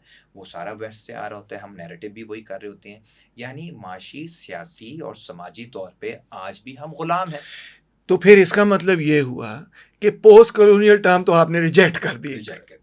तो नियो कॉलोनियलिज्म है फिर ये? नियो कॉलोनियलिज्म बहुत बेहतर लफ्ज़ है। उसकी वजह क्या है कि आज भी, यानी जो एक जो वो हैं जेसन हिकल, एक स्कॉलर हैं, उन्होंने अभी एक कैलकुलेट किया है कि आज के दौर में ये जो सारी एड की बात होती है, $1 अगर आता है किसी गरीब मुल्क में, तो उसके बदले अमीर मुल्क $24 वहाँ से लेकर जाता है। अच्छा, वो क्या कैसे लेकर जाता है वो आपको ज़्यादा पता है। प्राइवेटाइजेशंस करवा के, ट्रेड खुलवा के, डेट सर्विसिंग की ये हालत है कि इस वक्त तीसरी दुनिया का 41% बजट सिर्फ कर्जे वापस करने पे लग रहा है। ओए पाकिस्तान में तो ये 56 से भी ऊपर है। 56 से भी ऊपर है। तो पीछे फिर हेल्थ के लिए, एजुकेशन के लिए, फ्यूचर प्लानिंग के लिए कुछ भी नहीं बचा। तो जो लोग न्यूयॉर्क में बैठे हुए हैं, लंदन में बैठे हुए हैं, वाशिंगटन में बैठे हुए हैं, पेरिस में बड़ी बैंक्स जो बैठी हुई हैं, आपकी मईशत को वो कंट्रोल करें, क्योंकि आपने उनका पैसा वापस करना है। एक तरह का आपको बॉन्डेड लेबरर बना दिया उन्होंने, आपकी हुकूमतों को मफलूज कर दिया, डेट ट्रैप में फंसा के आपकी इकोनॉमिक, पॉलिटिकल, सोशल पॉलिसी पे वो मुकम्मल तौर पे काबिज हो गए। और इसमें ये कॉलोनियलिज्म से भी बेहतर है उनके लिए। कॉलोनियलिज्म में तो आपको थोड़ा बहुत कोई ना कोई जिम्मेदारी लेनी पड़ती थी, क्योंकि आप वहाँ बैठे हुए हैं। ठीक है, आपने कुछ ना कुछ तो बनाना भी है, उधर कॉलेजेस भी बनाने हैं, आपने रेलवे भी बनानी, कुछ ना कुछ खुद भी रहना है, फिर आपकी फैमिलीज को भी रखना है। यहाँ तो अब ये हो गया है कि आपने एक एलीट को बस खुश रखना है, उनको डराना भी है, खुश भी रखना है, उसके ज़रिए आपने कंट्रोल करना है। उस एलीट ने चाहे कर्जे वो खा जाए, चाहे वो जंगों का से एडिक्टेड हो जाए, जिस तरह हमारे रियासत का हो चुका है मसला, वो सब हो, एज लॉन्ग एज वो आपका बिडिंग कर रहे हैं, आपका जो किराए पे आप उनसे चीज़ें, प्रॉक्सी चीज़ें करवाना चाह रहे हैं, वो कर रहे हैं, तो आपको कोई टेंशन नहीं है। तो ये बाहर से कंट्रोल हो रहा है, तो ये न्यू कॉलोनियलिज्म है। This is colonialism without responsibility. ओए होए होए, यानी कि ये कॉलोनियलिज्म से भी बुरा है। आउटसोर्स कर दिया ना, जिस तरह एक फैक्ट्री के अंदर को काम होता है, वो कहते हैं जी हम फैक्ट्री में वर्कर नहीं रखेंगे, हम आउटसोर्स कर देंगे। अब वहाँ पे इस्तेसाल बाहर जैसा मर्जी होता रहे, आपको जिम्मेदारी कबूल नहीं करनी। बड़े सवालों पे बस आपने उनकी लाइन लेनी रियासत ने, नीचे फिर जो वो उनका। इसका मतलब है पोस्ट कॉलोनियलिज्म को आप रिजेक्ट करते हैं एज अ टर्म? मैं इसको पॉलिटिकली यूजलेस टर्म समझता हूं। अच्छा, और न्यू आप समझते हैं पाकिस्तान जब बना 1947 के बाद, और सिर्फ पाकिस्तान नहीं बल्कि मतलब कई थर्ड वर्ल्ड कंट्रीज वो एक नियो कॉलोनियल दौर के अंदर एंटर हो गई? बिल्कुल, और उसमें ओपननेस ये थी कि आप लड़के उससे, बहुत से लोगों ने कोशिश भी की, पाकिस्तान के अंदर भी तहरीकें हैं जिन्होंने उससे लड़ी, दुनिया भर में नेशनल लिबरेशन स्ट्रगल्स हुई, उस पर बाद में आते हैं। आज भी मैं कह रहा हूँ कि ये कॉलोनियलिज्म से लड़ाई इंपॉर्टेंट लड़ाई। ठीक है, उस पर हम बाद में आते हैं, ज़रा थोड़ा सा और आगे इसको खोलते हैं। एक टर्म जो डॉक्टर इश्तियाक अहमद इस्तेमाल करते हैं वो है गैरिजन स्टेट। उन्होंने इस पर किताब भी लिखी। वैसे ही एक टर्म है जो बहुत सारे मुफक्किरीन इस्तेमाल करते हैं कि पाकिस्तान एक गैरिजन स्टेट बन गया। क्या आप इससे इत्तेफाक करते हैं? मैं बिल्कुल इत्तेफाक करता हूँ कि गैरिजन स्टेट इस लिहाज से है कि यहाँ पे सिक्योरिटी का जो नैरेटिव है वो सेंट्रल है, उससे जुड़ी हुई जो चीज़ें हैं वो सेंट्रल, और इन सिक्योरिटी जहाँ पे भी होती है वहाँ पे सिक्योरिटी से ज़्यादा इनसिक्योरिटी होती है, क्योंकि फियर होता है कि यार चीज़ें ख़राब हो जाएंगी, क्योंकि आप हुक्मरानी कर रहे हो उन लोगों पे जिनका आपको इल्म है आपसे खुश नहीं है, आपके साथ चलना नहीं चाहते। लेकिन मैं इसमें एक ऐड करना चाहूँगा कि वो क्यों है ये इनसिक्योरिटी और इसका मकसद क्या है। गैरिजन स्टेट मेरे ख्याल में इफ़ेक्ट है, इसकी वजूहात क्या है, कॉज क्या है, और वो है कि पाकिस्तानी रियासत को जो काम दिया गया, जो एक तरह से हमारे हुक्मरान जिम्मेदारी लगाई वाशिंगटन से लगी, वो ये लगी कि पाकिस्तान के अंदर और इस खत्ते में इनकलाबात के ख़िलाफ़ काम करना हमारी ज़िम्मेदारी है। यानी ये काउंटर रेवोल्यूशनरी एक रद्द इनकलाबी रियासत बनी, जिसको फिर सपोर्ट करने के लिए उन्होंने मज़ीद पैसा दिया, सीटो सेंटो में भी लेकर आए, वर्ल्ड बैंक को भी लेकर आए, IMF को भी लेकर आए, फिर डॉलरों की भरमार कर दी 1980s में जिहाद के नाम पे, फिर 2001 में भी डॉलरों की भरमार कर दी। इसका मतलब ये हुआ कि जो काम लेना था पाकिस्तान से वो लिया ही जा सकता था एक काउंटर रेवोल्यूशनरी गैरिजन स्टेट से जो कि न्यो कॉलोनियल सिस्टम में फंसा। बिल्कुल, अगर अमेरिका का एजेंडा इधर नाफिज करना था तो फिर उसके लिए उसकी लॉजिकल कंक्लूजन ये था कि आपने एक मिलिटराइज्ड गैरिजन स्टेट बनाना है। डेमोक्रेसी के अंदर वो चीज़ हो ही नहीं सकती थी, क्योंकि लोगों ने कभी एक्सेप्ट ही नहीं करना था कि हम किसी और की या गैर की जंगों में अपने बच्चों को क्यों मरवाएं। ये बताइए कि हमजा अलवी एक टर्म इस्तेमाल करते हैं, द ओवर डेवलप्ड स्टेट। अव्वल तो ये कि इस टर्म से मुराद क्या है उनकी, और दूसरा क्या वाकई ये टर्म पाकिस्तान पर एप्लीकेबल है, किस मानों में एप्लीकेबल है? ओवर डेवलप्ड स्टेट से उनका ये मानना है कि जो यहाँ पे स्टेट है, यानी उसमें ख़ास तौर पे वो मिलिट्री ब्यूरोक्रेटिक ओलिगार्की कहते हैं, वो बहुत मजबूत हो गई, ब्यूरोक्रेट्स और मिलिट्री, यानी जो रियासती ढांचा मजबूत हो गया। जो आपकी तबकात थे, इंक्लूडिंग जो जागीरदाराना तबका था या इंडस्ट्रियल आपका तबका था, उसके पास इतनी सख्त नहीं थी कि वो अपनी हेजेमनी कायम कर सके, अपनी हुकूमत कायम कर सके, अपनी सोच कायम कर सके। तो उसने शेल्टर लिया फ़ौज का। तो हमारे सियासतदानों ने फ़ौज की छतरी के तले उन्होंने उसके अंदर उन्होंने अपना पूरा सियासी सफ़र शुरू किया। अक्सर ने आज भी जो डील करना चाहते हैं वो इस्टेब्लिशमेंट जिसे हम कहते हैं उसी से करना चाहते हैं। तो ये एक ओवर डेवलप्ड स्टेट है जिसके अंदर सिविल सोसाइटी फिर कमज़ोर हो जाती है, उसके अंदर पॉलिटिकल पार्टीज़ कमज़ोर हो जाती हैं, उसके अंदर नज़रियाती बहसें तकरीबन ख़त्म हो जाती हैं, और जो ताकत का सरचश्मा है, आप जितना मर्ज़ी कह लो अवाम है, वो रियासती अदारे बन जाते हैं। इसमें एक चीज़ शामिल करूंगा और आप अपनी राय दीजिएगा। इवन जहां तक रियासत का ताल्लुक है तो वो चंद रियासती इदारे हैं जो ओवर डेवलप्ड हैं। बिल्कुल। सारे इदारे ओवर डेवलप्ड नहीं है। मिसाल तौर पे रियासत की जिम्मेदारी अगर एजुकेशन है तो वो तो बिल्कुल ही अंडर डेवलप्ड है, और अगर रियासत जिम्मेदारी लेती है कि हम हेल्थ केयर फैसिलिटीज़ करेंगे वो भी अंडर डेवलप्ड है। अगर रियासत जिम्मेदारी लेती है कि हम लोगों तक बिजली पहुँचाएंगे, पानी पहुँचाएंगे, गैस पहुँचाएंगे, तो वो भी वो नहीं पहुँचा सकती। तो अगर रियासत जिम्मेदारी लेती है कि हम आवाम के अंदर मसले मसाइल हल करेंगे, इंसाफ करेंगे, तो वो 2.2 मिलियन केसेस कोर्ट्स में पड़े, वो कभी प्रोसेस ही नहीं होते हैं। तो इसका मतलब और भी बहुत सारे दीगर मसाइल। इसका मतलब है चंद इदारे ही ओवर डेवलप्ड हैं। एज अ होल शायद स्टेट ओवर डेवलप्ड नहीं। वो इदारे जो कि गैरिजन स्टेट का काम करते हैं वो ओवर डेवलप्ड है। मैं 100% एग्री करता हूँ, और आपने बहुत अच्छे तरीके से इसे सम अप किया है। क्योंकि जब हमें भी वो कहते हैं आप एंटी स्टेट हैं, एंटी स्टेट हम कैसे हैं? हम एजुकेशन के भी हक में हैं, हम हेल्थ के भी हक में हैं, हम चाहते हैं रेलवे भी बेहतर हो, वापडा भी बेहतर हो, हम तो नेशनलाइज करने की भी बात करते हैं, ठीक है। हम तो रियासत को कमज़ोर करना चाहते हैं, हम तो डिफेंस भी अच्छा चाहते हैं अगर डिफेंस हो, ठीक है। खोखला तो वो करते हैं जो कि इन सारे इदारों से पैसा छीन के उनके गोल्फ कोर्सेज बन रहे हैं, उनकी हाउसिंग सोसाइटियाँ बन रही हैं, उनके अलग अलग कल्चर भी अलग है, उनका हेल्थ डिपार्टमेंट भी अलग है, एजुकेशन। मैं तो कहता हूँ हमारे जो हुक्मरान तबका है वो पाकिस्तान की सबसे जो कामयाब अलहदगी पसंद तहरीक अगर कोई चला रहा है तो वो हमारा हुक्मरान तबका है। वो एक अलहदा दुनिया में रह रहे हैं। ये एक दिलचस्प बात है और एक्चुअली बड़ी इंपॉर्टेंट बात है। डेविड हावी ने भी ये बात बहुत खूबसूरत तरीके से प्रेजेंट की है कि किस तरह वो अपने अलहदा एलीट ऑनक्लेव्स बना लेते हैं। मगर इस पर वापस आएंगे क्योंकि जो लाइन ऑफ रीजनिंग मैं अभी सोच रहा हूँ उसको मुकम्मल करना चाहता हूँ। एक और टर्म भी है जो अक्सर बाएं बाजू के दानिश्वर इस्तेमाल करते हैं वो है रॉन्टियर स्टेट या रेंटियर स्टेट कह लें आप, आसान ज़बान में। फ्रांसीसी आपने ज़रा एक्स्ट्रा एकेडमिक होना है तो रॉन्टियर बोल रहे हैं आप, ठीक। तो क्या पाकिस्तान एक रॉन्टियर गैरिजन स्टेट है? उसका भी बुनियादी कॉन्सेप्ट ये होता है कि आप किसी से पैसा लेके रेंट पे आपको कोई हायर करता है कि आप किराए पे किराए पे और उस पे आप कोई उसकी जो प्रॉक्सी होती हैं जंगें या कोई आपसे कोई उन्होंने काम लेना है, आप वो काम उनका पूरा करते हो खत्ते में। और ये बड़ा एक कॉमन सी चीज़ है 18वीं सदी से 19वीं सदी से, जिसमें बुनियादी तौर पे जो बड़ी ताकतें थी यूरोप की, वो जो छोटे छोटे ममालिक हैं यूरोप में, उनको इस्तेमाल करती थी, कभी किसी के ख़िलाफ़ कभी किसी के ख़िलाफ़, और थोड़ा सा कोई उनको लालच दे दिया, उसमें कोई लड़ाई हो गई, कोई जंग हो गई। इसी तरह तीसरी दुनिया के अंदर ये बहुत ज़्यादा उन्होंने किया कि जी आपने प्रॉक्सी वॉर्स अगर अपनी करानी थी, क्योंकि सेकंड वर्ल्ड वॉर के बाद यूरोप और अमेरिका ये नहीं चाहता था कि यूरोप के अंदर कोई लड़ाई हो। सारा जो लड़ाई की जो तारीख का जो मैदान था वो तीसरी दुनिया थी। वो पाकिस्तान जैसे ममालिक थे, अफगानिस्तान जैसे, ईरान जैसे, चीन जैसे, कोरिया जैसे, क्यूबा जैसे, वेनेजुएला, ये वो जो तारीख है वो शिफ्ट कर गई थी। सो यहाँ पे लड़ाइयाँ हो रही थी बड़ी बड़ी नजरियाती। सो उसके अंदर जो जिस किस्म की रियासतें चाहिए थी अमेरिका को, उसमें बुनियादी तौर पे उनके लिए आसानी यही थी कि हम इनको थोड़ा सा पैसा दे के वर्ल्ड बैंक के ज़रिए इनसे हम अपने काम करवाएं। ये पाकिस्तान में भी हुआ, इंडोनेशिया में भी यही हुआ। इंडोनेशिया का में जब जनरल सुहार्तो आते हैं 64-65 में, तो वो वाइप आउट 10 लाख कम्युनिस्टों को मारते हैं। 1 मिलियन बंदा मारा। अब बाली जहाँ पे जाते हैं हमारी एलिट्स बहुत मज़ा करने, बाली का चप्पे चप्पे पे लोग दफन हैं जिनको मार के उनकी शनाख्त किए बगैर उनको वहाँ दफना दिया गया। और जब ये जनरल सुहार्तो और वो आज एक हॉलिडे रिजॉर्ट है, हॉलिडे रिजॉर्ट है ना, तो हमारी पाकिस्तानी एलिट्स भी जाती हैं, बाकी भी जाती हैं, और किसी को नहीं पता कि बाली में क्या हुआ। वहाँ पे किसानों का, मजदूरों का इतना बड़ा कत्लेआम हुआ।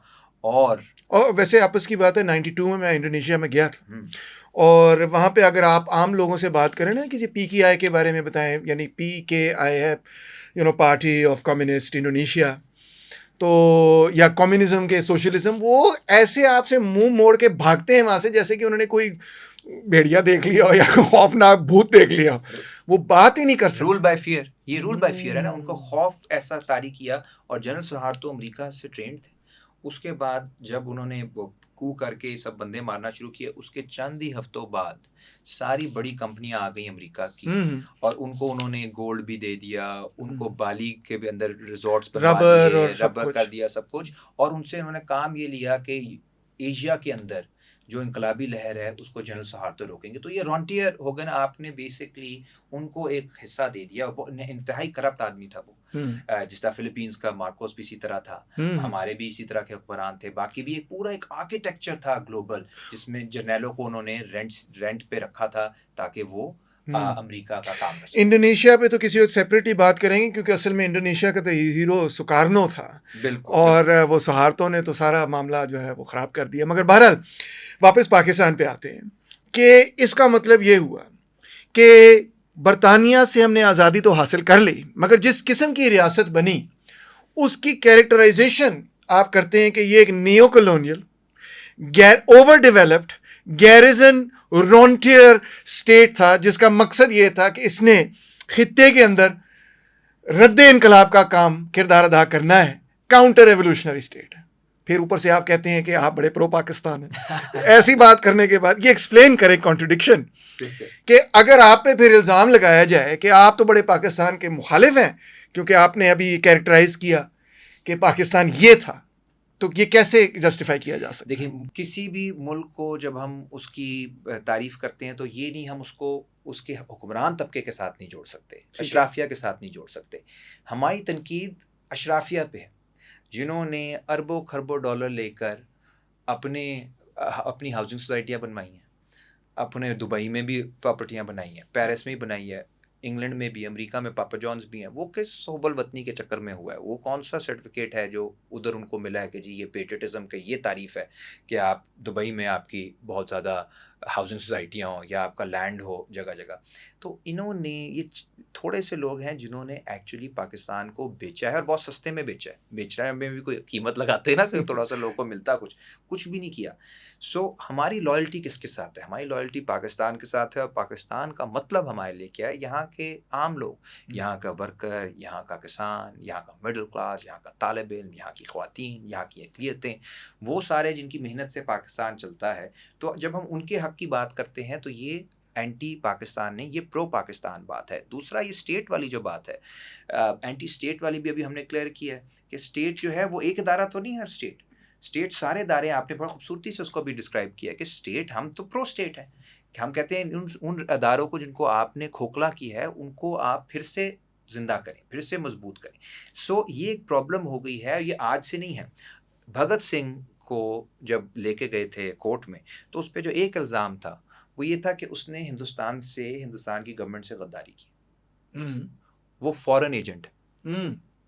और कौन कह रहा था? जो गोरा जज था, जो कि खुद फॉरेनर्स हैं बाहर से और वहां बैठे हुए हैं। आके लाहौर में हाई कोर्ट में बैठा हुआ है, हाँ, गोरा। हाँ। और वो अंग्रेजी में भगत सिंह और उसके साथियों कह रहा है कि क्या तुम लोग गद्दार हो, तुम लोग फॉरेन एजेंट हो, इसलिए मैं तुम्हें सजाए मौत दे रहा हूँ। हद हो गई। और वो जो शख्स है, वो जो लालपुर जो का धरती से पैदा हुआ है, जो मुल्क के लिए कुर्बानी दे रहा है, वो गद्दार ठहर गया। तो ये तो तमगे होने चाहिए हमारे लिए कि जब उसी हेरिटेज से, उसी रवायत के लोग, जो उस जज की रवायत के लोग हैं, वो अगर किसी भगत सिंह की रवायत में चलने वाले लोगों पे गद्दारी का इल्ज़ाम लगाते हैं तो वो हमारे लिए तमगा है, हमें उस पर फ़ख्र करना चाहिए। हम उसी जो गद्दारी और हुब्बुल वतनी के पैमाने पे हैं जहाँ पे भगत सिंह था, या हम कोशिश हमारी कम अज़ कम वही है कि हम उसके साथ रहें। हम इनकी डेफिनेशन को, चंद अदारों की और जो साम्राज्य के दोस्त रहे हैं, उनकी हम हर तरह की डेफिनेशन को रद्द कर दें। मगर इसमें एक वजाहत की ज़रूरत है, क्योंकि आपने एक फ़िक्रा बोला कि हम प्रो स्टेट हैं।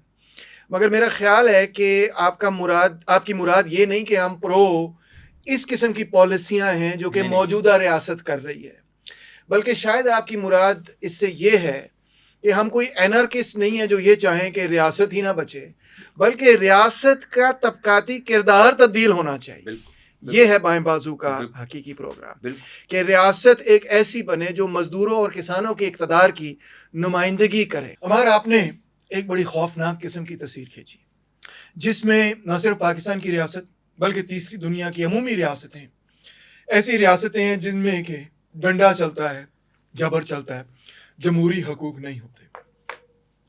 मगर मेरा आपसे सवाल ये है कि हमने मिड 20th सेंचुरी या कह रहे 1960s के बाद बहुत सारा लिटरेचर ऐसा वेस्ट के अंदर देखा है जो कि इससे बहुत मुख्तलिफ नुक्ता नज़र रखता है, और वो अक्सर बेशतर हमारे स्टूडेंट्स कोट करते हैं। जब भी वो पेपर लिखते हैं तो उन्होंने कहीं ना कहीं फूको का मेंशन करना होता है कि एक आइडियोलॉजिकल पैनोप्टिकॉन बनाया गया है जिसमें सब लोगों को जो है गिरफ्त में रखा गया है, या उन्होंने कहीं ना कहीं अडोर्नो का जिक्र करना होता है कि वेस्टर्न कल्चर और ख़ासतौर पे अमेरिकन कल्चर ऐसी कमर्शलाइजेशन उसने अचीव कर ली है कि जिसके नतीजे में लोगों को एक गिरफ्त में रखा गया। बल्कि अडोर्नो ही नहीं, सिर्फ पूरा फ्रैंकफर्ट स्कूल ऑफ थॉट, जिसमें ऑब्वियसली हॉर्खहाइमर, मार्कूजे वगैरह काफ़ी लोग शामिल हैं, उनका मेनली यही थीसिस है कि अमेरिकन कैपिटलिज्म एक मखसूस किस्म का ऐसा कंज्यूमर कल्चर पैदा करता है कि उसके ज़रिए वो लोगों को कंट्रोल रखता है। फिर ऑब्वियसली और भी पोस्ट मॉडर्निस्ट जो हैं वो ये कहती हैं कि जो बयानिया है, नैरेटिव है, जो डिस्कोर्स है, उसके ज़रिए कंट्रोल किया जाता है। डंडे मार के कंट्रोल नहीं किया जाता, बल्कि एक तय किया जाता है क्राइटेरिया कि व्हाट इज़ राइट और रॉन्ग, और what is truth and what is untruth, और उस डायकोटमी के ज़रिए लोगों को जो है वो अपने गिरफ्त में रखा जाता है।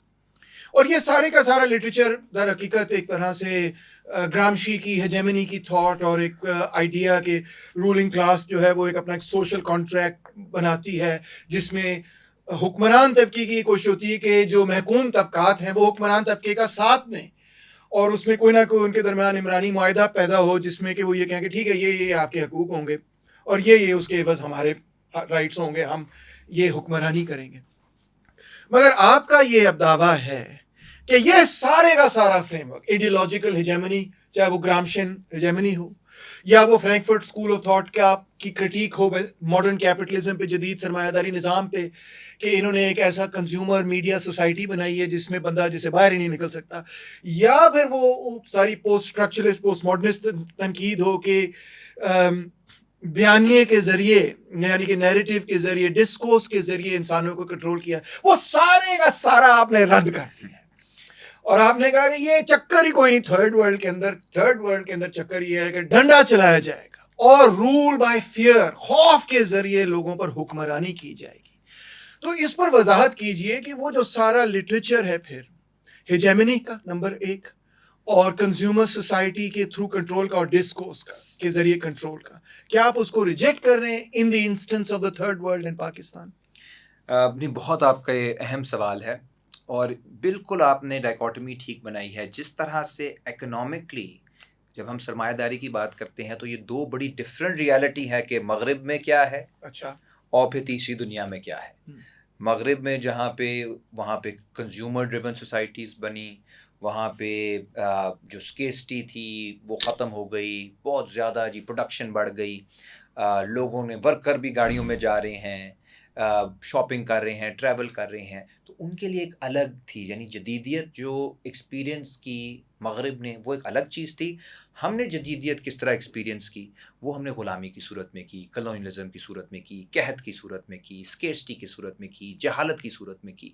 तो ये बिल्कुल एक वाज़ेह फ़र्क है, डाइवर्जेंस। डाइवर्जेंस है, बिल्कुल ग्रेट डाइवर्जेंस आप इसे कह लें। इनफैक्ट इस पे तो बहुत लिटरेचर भी है, मगर उसकी एक्सप्लेनेशन और लोग देते हैं। बेशक। और अगर हम ये अडोर्नो की मिसाल लें, अडोर्नो बात करता है कि जी अब कमोडिफिकेशन इतनी ज़्यादा हो गई है यूरोप के अंदर, अमेरिका के अंदर, कि हमारा जो थॉट प्रोसेस है लोगों का, उसमें और सरमायादारी में कोई फ़र्क नहीं रहा। तो अब एक जो रिदम है इंसानियत का, वो एक तरह से सरमाए ने उस पे टोटल वो हावी हो गया है, छाप लगा ली है। और ये उसने कहा कि दुनिया भर में ऐसा हो चुका है, क्योंकि यूरोपियंस का हाँ, एक और मसला है कि वो अपने बारे में नहीं लिखते, हाँ। उनकी हर बात आलमी होती है, ठीक है? तो उसने कहा दुनिया भर, अब वो उस टाइम पे ये कह रहा है कि दुनिया भर में लोगों ने कबूल कर लिया है सरमाए को, कमोडिफिकेशन हो गई है। जब वियतनाम के अंदर हज़ारों लाखों किसान लड़ रहे हैं अपनी आज़ादी के लिए, सरमायादारी के ख़िलाफ़, अमेरिका के ख़िलाफ़, और 30 लाख के करीब वियतनामीज़ जो हैं वो मारे जाते हैं इस जद्दोजहद में, तो वो उसको खात्मे ही नहीं लाता। इनफैक्ट वो तो पीरियड था एक अपस्विंग का, पूरी थर्ड वर्ल्ड के अंदर नेशनल लिबरेशन मूवमेंट चल रही थी, जिसमें से सिर्फ एक वियतनाम की मूवमेंट थी, मतलब हर जगह चल रही। वियतनाम में लड़ाई हो रही थी, क्यूबा में लड़ाई हो रही थी, कांगो में लड़ाई हो रही थी, अंगोला में लड़ाई हो रही थी, साउथ एग्जैक्टली, अफ्रीका में लड़ाई हो रही थी, कोरिया में हो एग्जैक्टली। रही थी। उसने कहा नहीं जी, खत्म, तारीख खत्म हो गई है, कमोडिफाई हो गया सब कुछ, और अब जो है अब रिदम हमारे मिल, ये इतना ज़्यादा यूरोसेंट्रिक एक हम्म, पर्सपेक्टिव है।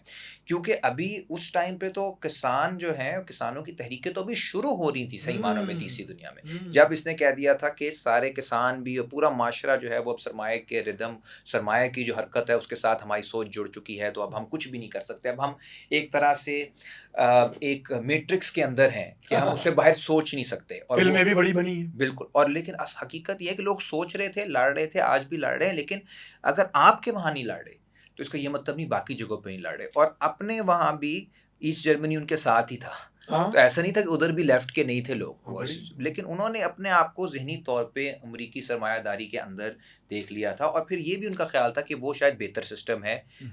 तो ये एंटी सोशलिस्ट भी थे। आई मीन यूरोप के अंदर भी उस पीरियड के अंदर मैसिव लड़ाइयाँ हो रही थी वेलफेयर बिल्कुल, स्टेट के बिल्कुल। लिए, फ्रांस के अंदर student protest, anti war protest, C&D की इतनी बड़ी स्ट्रगल थी। और अडोर्नो स्टूडेंट मूवमेंट के खिलाफ थे, हम्म, एंटी वॉर मूवमेंट के खिलाफ थे, और हम्म, स्टूडेंट्स ने अडोर्नो के खिलाफ प्रोटेस्ट किया था और हाँ, लड़ाई झगड़े हुए थे। सो हम्म, ये एक तारीख है उसकी। दूसरा ये है कि जहाँ तक ग्रामशी की बात आती है, जो हेजेमनी का उनका आइडिया है, उसकी इंटरप्रिटेशन पे मुझे मसला है। एक है पोस्ट कॉलोनियल इंटरप्रिटेशन, जिसमें ये कुछ है कि जी हम बस कंसेंट बना के रूल करेंगे, हिस्टोरिक ब्लॉक होगा, कुछ तबकात होंगे, जुड़ेंगे, वो आपस में कोलिशन बनाएंगे, फिर वो कंसेंट से करेंगे। ग्रामशी हम भूल जाते हैं कि वो एक मार्क्सिस्ट लेनिनिस्ट था और कम्युनिस्ट पार्टी का जनरल सेक्रेटरी था, बिल्कुल। और उसकी जो बुनियादी उसकी जो राइटिंग्स थी, उसका उसमें जो उसने सारा अपना काम लिखा, उसका ये था कि हमने किस तरह से एक इनकलाबी कोलिशन बनाना है। क्योंकि उसका उसका जो मेन बात थी वो ये थी कि ये जो हेजेमनी जिसे कह रहे हैं हुक्मरान तबकात, ये कभी भी हेजेमनी पूरी तरह से नहीं कायम कर सकेंगे, क्योंकि इनका मामला ही इस्तेसाल है, इनका मकसद ही लोगों की लूट-मार है। और पीटर थॉमस की उसके ऊपर एक किताब अभी आई है जो ये क्लैरिफ़ाई करती है कि ग्रामशी पोस्ट कॉलोनियल थिंकर नहीं था, पोस्ट मॉडर्न थिंकर नहीं था। उसको क्या किया उन्होंने, यूनिवर्सिटीज़ के अंदर एक बड़ा प्रॉब्लम होता है कि आपको एक इस तरह के थेरिस्ट चाहिए होते हैं जो कि कूल भी लगें, जिसमें ये भी हो कि आपको लगे जी जो ठरक है इनकलाब का वो भी पूरा हो जाए, और कोई चीज़ जो है उसमें कोई फ़र्क भी ना आए। तो उन्होंने ग्रामशी के साथ वही किया जो मार्क्स के साथ भी किया है। अमेरिका, आप भी अमेरिका में पढ़े हैं, तो आपको मालूम है वो हमेशा पढ़ाते हैं कि मार्क्स एलिनेशन के हद तक ठीक था, मज़े की उसकी थ्योरी है, लेकिन बाकी चीज़ों पे गलत था, ठीक है। लेनिन तो पढ़ाते ही नहीं क्योंकि वो सियासी था। तो जो आपने बेसिकली सैनिटाइज़ करना होता है लोगों को, तो ग्रामशी को सैनिटाइज़ कर दिया डंग गया है, निकालना होता डांग है। निकाल दिया। तो अब क्या है, अब फिर आप ठीक है, मार्क्स जो है वो एक फ़लसफ़ी था, जिस तरह सोक्रेटिस भी था, तो बाकी भी थे। तो इनकलाबी आपने चीज़ उसकी सारी निकाल दी, ग्रामशी के साथ भी ये किया। और एक सेकंड, ग्रामशी के हवाले से एक नुक्ता ज़हन में आया है, वो ये है कि इसमें कोई शक नहीं कि ग्रामशी पूरी बात करता है कि रूलिंग क्लास कैसे अपनी हेजेमनी कायम करने की कोशिश करती है।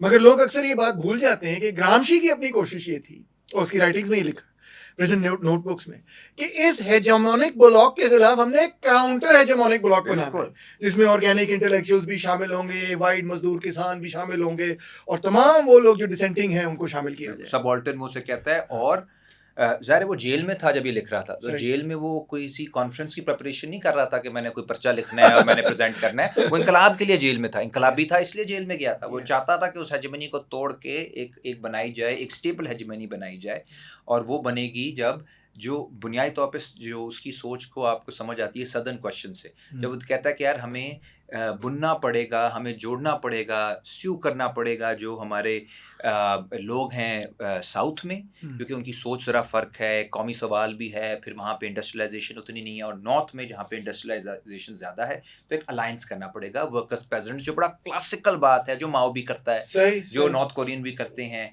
जो बाकी भी सारी जो मार्क्सिस्ट लेनिनिस्ट एक मार्क्सिस्ट लेनिनिस्ट यूनाइटेड फ्रंट की कॉमन स्ट्रेटजी, कॉमन कॉमन चीज़ है। तो वो कोई ऐसी बात नहीं थी। मुख्तलिफ ज़बान में। हाँ, तो उसको आपने ग्रामशी को कह दिया कि जो कल्चरल थ्योरिस्ट था, ये कल्चर पे लिखते-लिखते उसने क्या लिख दिया था कि उसको मुसोलिनी ने जेल में इतने साल रख दिया, बेचारा निकलते साथ ही पूरे हेल्थ की वजह से मारा गया। सो ये है कि आपने रिकास्ट किया है लोगों को to make them fit into American academia, तो ये एक प्रॉब्लम हुई है। फूको जो है वो इन एनी केस बहुत कमिटेड एंटी कम्युनिस्ट था, और अगर आप उसकी 60-70s की राइटिंग्स देखें कम्युनिस्ट पार्टी के हवाले से, तो उसकी जो ज़्यादातर एक्टिविज़म थी वो सोवियत यूनियन के ख़िलाफ़ थी, जहाँ के जी वहाँ पे जो डिसिडेंट्स हैं, जो वहाँ पे जिन्हें हम रद्द इनकलाबी समझते हैं, उनको हमने कैसे सपोर्ट देनी है। दूसरा ये था कि उसने उसको ना ताकत हर जगह डिस्पर्स नज़र आती थी कि जी ताकत हर जगह है, हमारे दरमियान में भी एक पावर रिलेशनशिप है, कहते हैं कि मर्द औरत के दरमियान भी पावर रिलेशनशिप है, वर्करों के अंदर भी पावर रिलेशनशिप है। बिल्कुल ठीक बात है, लेकिन पावर कहीं सेंटर्ड भी तो है। सेंटर्ड बल्कि उसका तो थीसिस है डिसेंटर्ड। अब सेंटर्ड कि आप ये कहना चाह रहे हैं कि एक आम वर्करों के दरमियान जो पावर रिलेशनशिप है वो वही है जो एक मल्टीनेशनल यूनाइटेड फ्रूट कंपनी का गौतमाला के साथ था, या एक रियासत का आवाम के साथ। रियासत के साथ का अवाम के साथ है। अच्छा, एडवर्ड सईद ने इसके ऊपर बहुत एक अच्छा लिखा था एक दफ़ा, कहते हैं कि यार मैं हैरान होता हूँ कि ये लोग फूको वगैरह, इनको पावर जो है वो शादियों में भी नज़र आ रही है, फैमिली में भी नज़र आ रही है, टेक्स्ट में भी नज़र आ रही है, ड्रामों में भी नज़र आ रही है, गुफ्तगू में भी नजर आ गुफ्तगू रही में भी नज़र आ रही है, लेकिन फ़लस्तीन में उन्हें कोई पावर नहीं नज़र आ हाय रही। हाय उधर वो खामोश हैं और इज़राइल के साथ हैं, हाय हाय ठीक है ना? तो आप कह रहे हैं हर जगह आपको पावर नज़र आ रही है, लेकिन जहाँ जहाँ पे जेनोसाइड हो जहाँ रही है। जेनोसाइड वहाँ आपको पावर नहीं नज़र आ रही, ठीक है ना? इसीलिए ये चीज़ थी कन्वीनिएंट। फिर अमेरिकन एकेडेमिया के लिए कन्वीनिएंट है कि अगर नेटो जो है वो उतना ही ख़राब है जितना एक बाप है अपने बच्चों के साथ, ठीक है? या बड़े भाई और छोटे भाई की जो लड़ाई है उतनी नेटो की साइड, फिर नेटो का तो कोई मसला नहीं है ना, फिर NATO is one of the वो बड़ा मल्टीपल भाई थिंग। हो गया, बिल्कुल। वो एक प्यो की तरह ही हो गया। और यहाँ पे फ़र्क आता है फूको का विद माओइस्ट। माओ कहता है प्रिंसिपल कॉन्ट्रडिक्शन। क्या देखिए, कई तज़ादात हैं, हमारे दरमियान भी तज़ाद है और भी लोग, तज़ाद हर जगह है, हर रिश्ते के अंदर तज़ाद है। लेकिन अगर आपने सियासी हिकमत अमली बनानी है तो आपको कहीं देखना पड़ेगा कि जो सबसे अहम तज़ाद कौन सा है, और एक रैंकिंग करनी पड़ेगी किन के ऊपर आपने लड़ना है, किन पे खामोश करना है, किसके साथ अलायंस बनानी है, जो एक सीरियस पॉलिटिकल एनालिसिस होता है। जब ये जिसको वो कहता है contradictions amongst the people, among the अवाम के दरमियान तजादात, और कॉन्ट्रडिक्शंस विद द अपोनेंट्स या बिल्कुल। एनिमीज। सो वो उसकी शनाख्त करना कि कौन सी प्रिंसिपल कॉन्ट्रडिक्शन है, कौन सा बड़ा तजाद है और कौन सा छोटा है फिल वक्त, ये एक सियासी अमल है। और जब ये हट जाए, जब हर चीज़ ही इक्वल हो जाए, फिर आप पढ़ाते रहो यूनिवर्सिटीज़ में। अगर हम भी पढ़ा देते, ये पढ़ाएं कि जी पावर डिस्पर्स्ड है जी, आप कहते, ये वही वाली बात है जो लोग कहते हैं, आप उनको तो बहुत कहते हैं हुक्मरानों को, खुद आप लोग देखें गंद फेंक देते हैं सड़क पे, तो एक ही बात है वो। अच्छा, बैक टू पाकिस्तान। हम्म तो ये आपने सारी कॉन्वर्सेशन की, आपने ग्रामशी को किस तरह से मिसअंडरस्टैंड किया गया है, अडोर्नो का क्या असल किरदार था, और फूको का भी आपने उनकी तो दोनों की धज्जियां उड़ा दी। मगर इसका मतलब ये है कि उनका एनालिसिस अगर किसी हद तक यूरोप के लिए सच है भी, तो आप कह रहे हैं थर्ड वर्ल्ड के लिए बिल्कुल भी सच नहीं है। वो एक टोटली यूरोसेंट्रिक एनालिसिस है जो कि उनके अपने फ्रेमवर्क से बाहर हरगिज नहीं नाफिज किया जा सकता। Is that right? बेशक, क्योंकि देखें अमेरिका में तो देखें मैकार्थिज्म के ज़रिए उन्होंने ख़त्म किया लेफ्ट को, डरा धमका के, ये कह के कि जी ये आइडियोलॉजी गलत है, अन अमेरिकन है, एक आइडियोलॉजिकल वॉर की नज़रियाती। लेकिन जब उन्होंने इसी का मुकाबला करने की कोशिश की तीसरी दुनिया में, तो नॉर्थ कोरिया को, अभी हमें बड़ा हंसते हैं कि नॉर्थ कोरिया अजीब माशरा है। नॉर्थ कोरिया जहाँ पे इनकलाबी हुकूमत बनने वाली थी, जहाँ पे बहुत ज़बरदस्त उन्होंने 30-35 साल जद्दोजहद जापान के ख़िलाफ़ की, फिर उन्होंने वहाँ पे मुसल्लह जद्दोजहद भी की, और एक जो लेफ़्ट की वहाँ पे ताकत थी, कम्युनिस्टों की ताकत थी, वो बढ़ रही थी। उसको ख़त्म करने के लिए उन्होंने हमला किया 1950 में अमेरिका ने, और कम से कम 30 लाख कोरियंस को वहाँ पे कत्ल किया, और 65% जो इंफ्रास्ट्रक्चर था कोरिया का वो तबाह कर दिया गया। कारपेट बॉम्बिंग, ठीक है। फिर जिस तरह हम वियतनाम वॉर में फुटेज देखते हैं, वो सब कुछ पहले कोरिया में हो चुका कोरिया में हुआ। इंडोनेशिया की अभी हमने बात की है। इसी तरह उन्होंने जो मिलिट्री डिक्टेटरशिप्स पूरे थर्ड वर्ल्ड में लेकर आए, और ये मामला वहाँ ख़त्म नहीं होता, ये मामला आज भी चल रहा है।